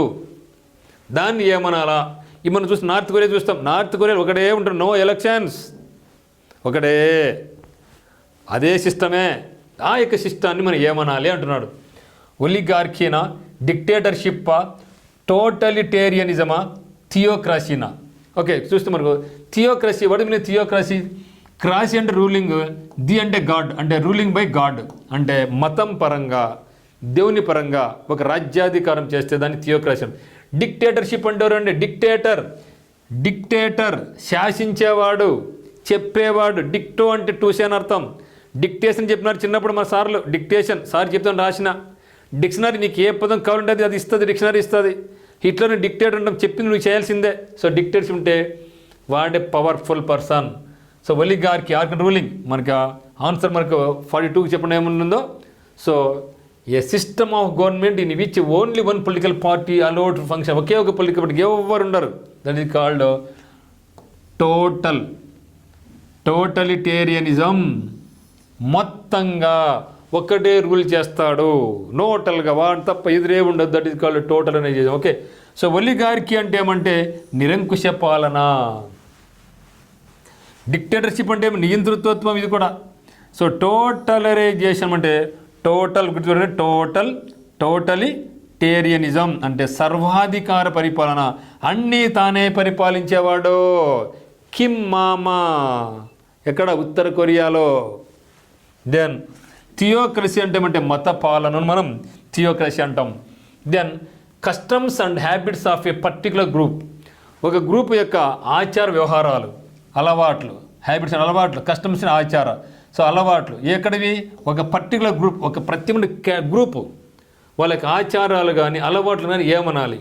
మోర్స్, ట్రెడిషన్స్, రైట్స్, రిచువల్స్ ఏమనాలి అంటున్నాడు మిత్రమా.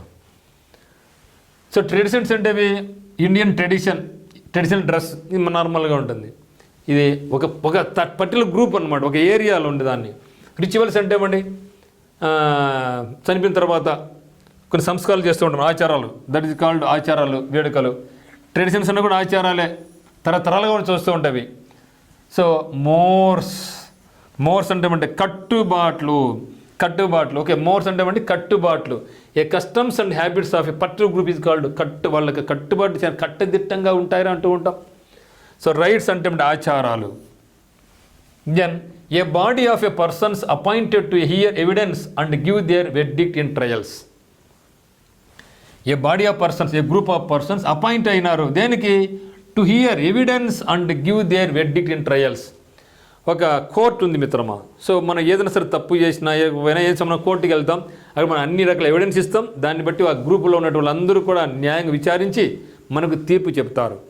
ఓకే, సో ఆ యొక్క బాడీని, ఆ యొక్క గ్రూప్ ఆఫ్ పీపుల్ ఏమనాలా, అంతే కదా. జడ్జిమెంట్ ఇస్తున్నారని ఒకటి ఇవ్వడు కదా, చాలామంది ఉంటారు అక్కడ. వాళ్ళందరూ ఆలోచించి ఈ పళ్ళ పక్కన వాళ్ళ పక్కన అన్ని విని ఫైనల్గా ఒక వెర్డిక్ట్ ఇస్తారు. మరి ఆ యొక్క గ్రూపును ఏమనాలా అంటాడు. అసోసియేషన్ అనాలనా, కౌన్సిల్ అనాలనా, బార్ అనాలనా, జూరీ అనాలనా. So jury, please remember, jury means a group of judges, a group of lawyers is called jury. మరి బార్ అంటే మీ అక్కడ ఉండి అంటే వీళ్ళు పెద్ద పెద్ద వాళ్ళందరూ కూడా జూరీలో ఉండేది.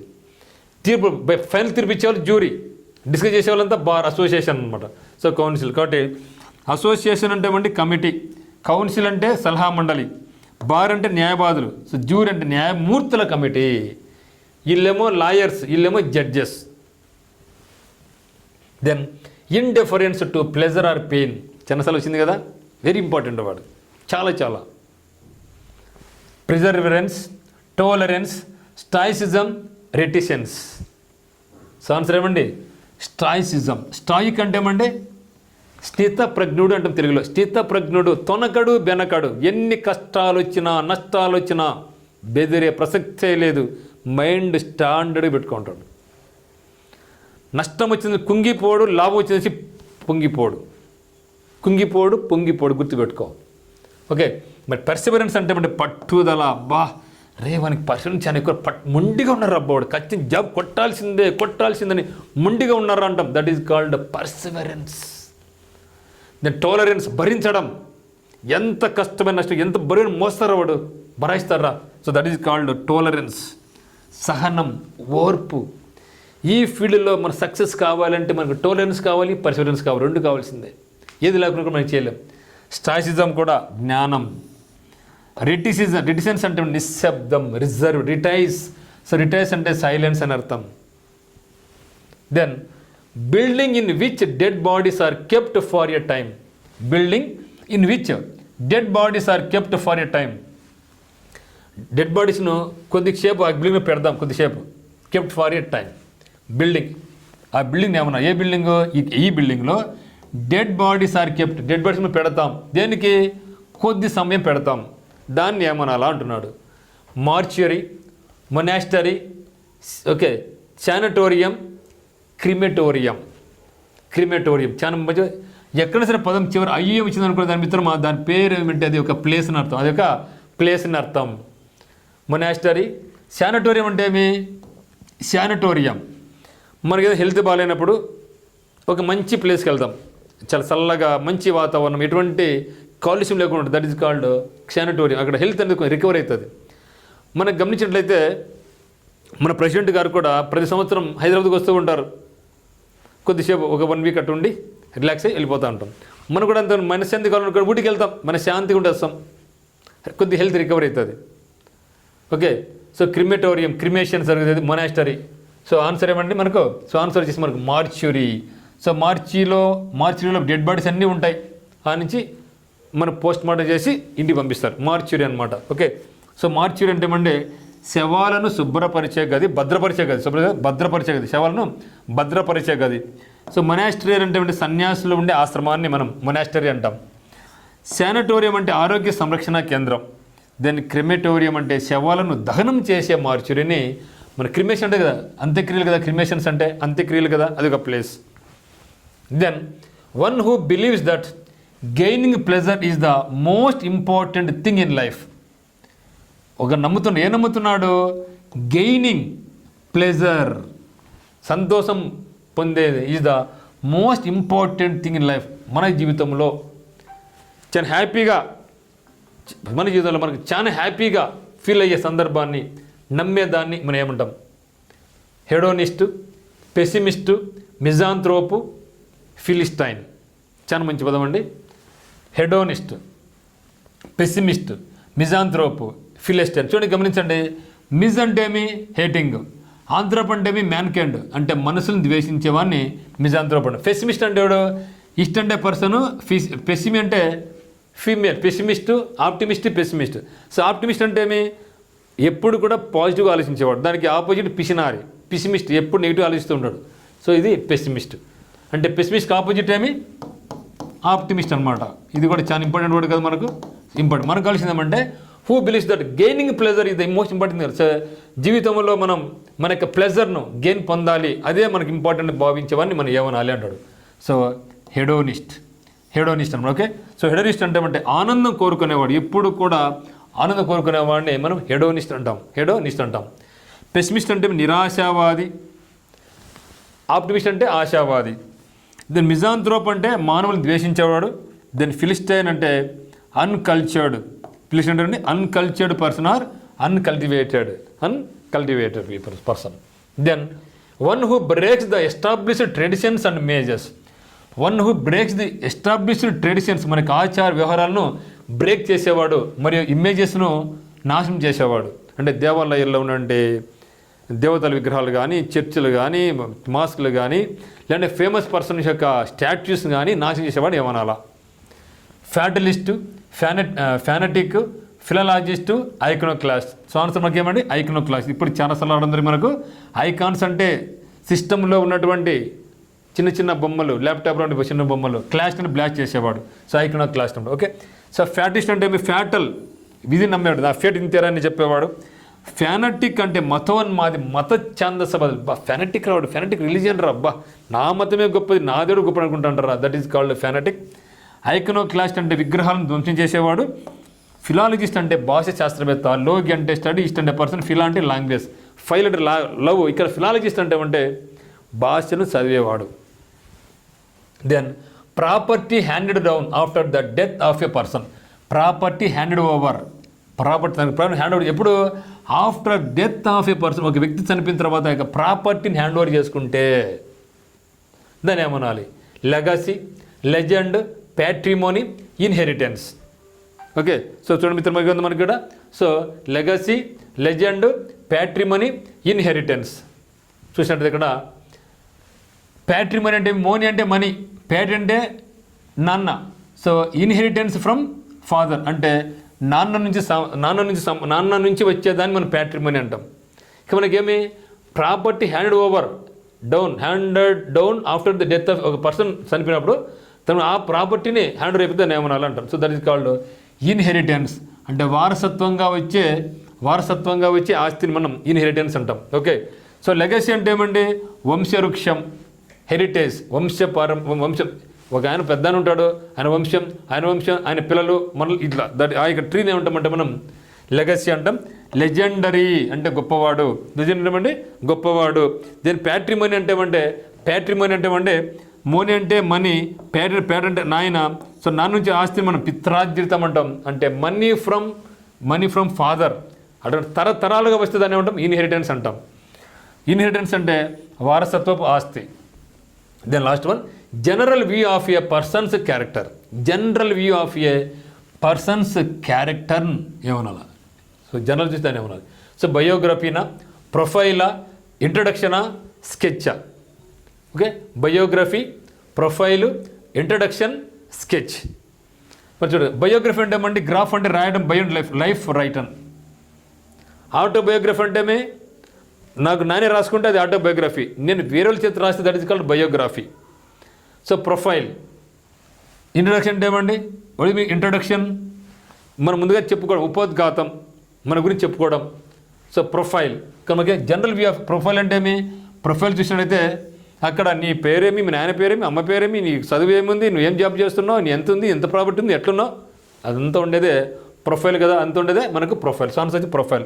సో బయోగ్రఫీ అంటే ఏమండి జీవిత చరిత్ర, ప్రొఫైల్ అంటే వ్యక్తి యొక్క వివరణ, ఇంట్రడక్షన్ అంటే పరిచయం చేసుకోవడం, స్కెచ్ అంటే నమూనా, చిత్రం. స్కెచ్ పెట్టాలరా, స్కెచ్ వేసినంటే ఎట్లా చేయాలా, ఎట్లా జాబ్ కొట్టాలా అని ఒక స్కెచ్ చేసుకోవాలంటూ ఉంటాం. బిల్డింగ్ అంటే స్కెచ్ చేసుకోవాలా. సో దట్స్ ఆల్ మిత్రమా. మరి మనకి సెషన్ 2 అంటే మన ప్రాక్టీస్ టెస్ట్ నెంబర్ 2 చూడడం జరిగింది. చాలా చాలా మంచి పదాలు. ఈ పదాలన్నీ కూడా మీరు చాలా ఎక్స్ట్రాడినరీ మీరు నేర్చుకోవాలా, ఈజీగా మీరు నేర్చుకోండి. ఇంగ్లీష్లో అవుట్ ఆఫ్ కొట్టడం పెద్ద కష్టం కాదు నన్ను అడిగితే. ఎప్పుడు మీకు వీటన్నిటి మీద కూడా ఒక మంచి కమాండింగ్ ఉంటే మీరు గత 5 ఏళ్ళ నుంచి లేదా గత 10 సంవత్సరాల పేపర్లన్నీ దగ్గర పెట్టుకొని గతంలో జరిగినటువంటి ఏదైనా ఎగ్జామినేషన్లో ఇచ్చిన ఇంగ్లీష్ అన్నీ కూడా గుర్తుపెట్టుకొని అవి చదివితే చాలండి. ఖచ్చితంగా బిట్టు వచ్చి తీరాల్సిందే, రాదని ప్రసక్తి లేదు. మీరు ఎగ్జామ్ రాస్తూ ఉన్నా కూడా ఇంకా కొత్త పదాలు వస్తున్నాయి అంటే అర్థం ఏమంటే మీరు ఇంకా ఇంప్రూవ్ కావాలి, మీరు ఇంకా చాలా ప్రాక్టీస్ చేయాలని అర్థం. సో మా సార్ చెప్పింది రాలేదు, అది మీకు రాలేదు అని చెప్పడం కాదు. ఏం సార్ ఇచ్చి పేపర్ ఇవ్వడు కదా. సో మీరు ఇంకా కొన్ని కొత్త పదాలు తెలియకుండా ఉన్నాయి అంటే మీరేమనుకోవాలంటే నేను చదవాల్సింది ఇంకా దండిగా ఉంది. సో వేరే వాళ్ళు మీరు బ్లేమ్ చేయగాకండి, మిమ్మల్ని మీరు ప్రశ్నించుకోండి. కొత్త పదం వచ్చిందంటే నాకు తెలియదుగా ఉంది, నేర్చుకోవాలా అని తప్పన ఉందనుకోండి, డెఫినెట్గా మనం సక్సెస్ సాధిస్తాం మిత్రమా. So always be positive, be optimist. డెఫినెట్గా మీరు అనుకున్న గోల్ రీచ్ కావాలని నేను మనస్ఫూర్తిగా కోరుకుంటూ ఉన్నా. Thank you.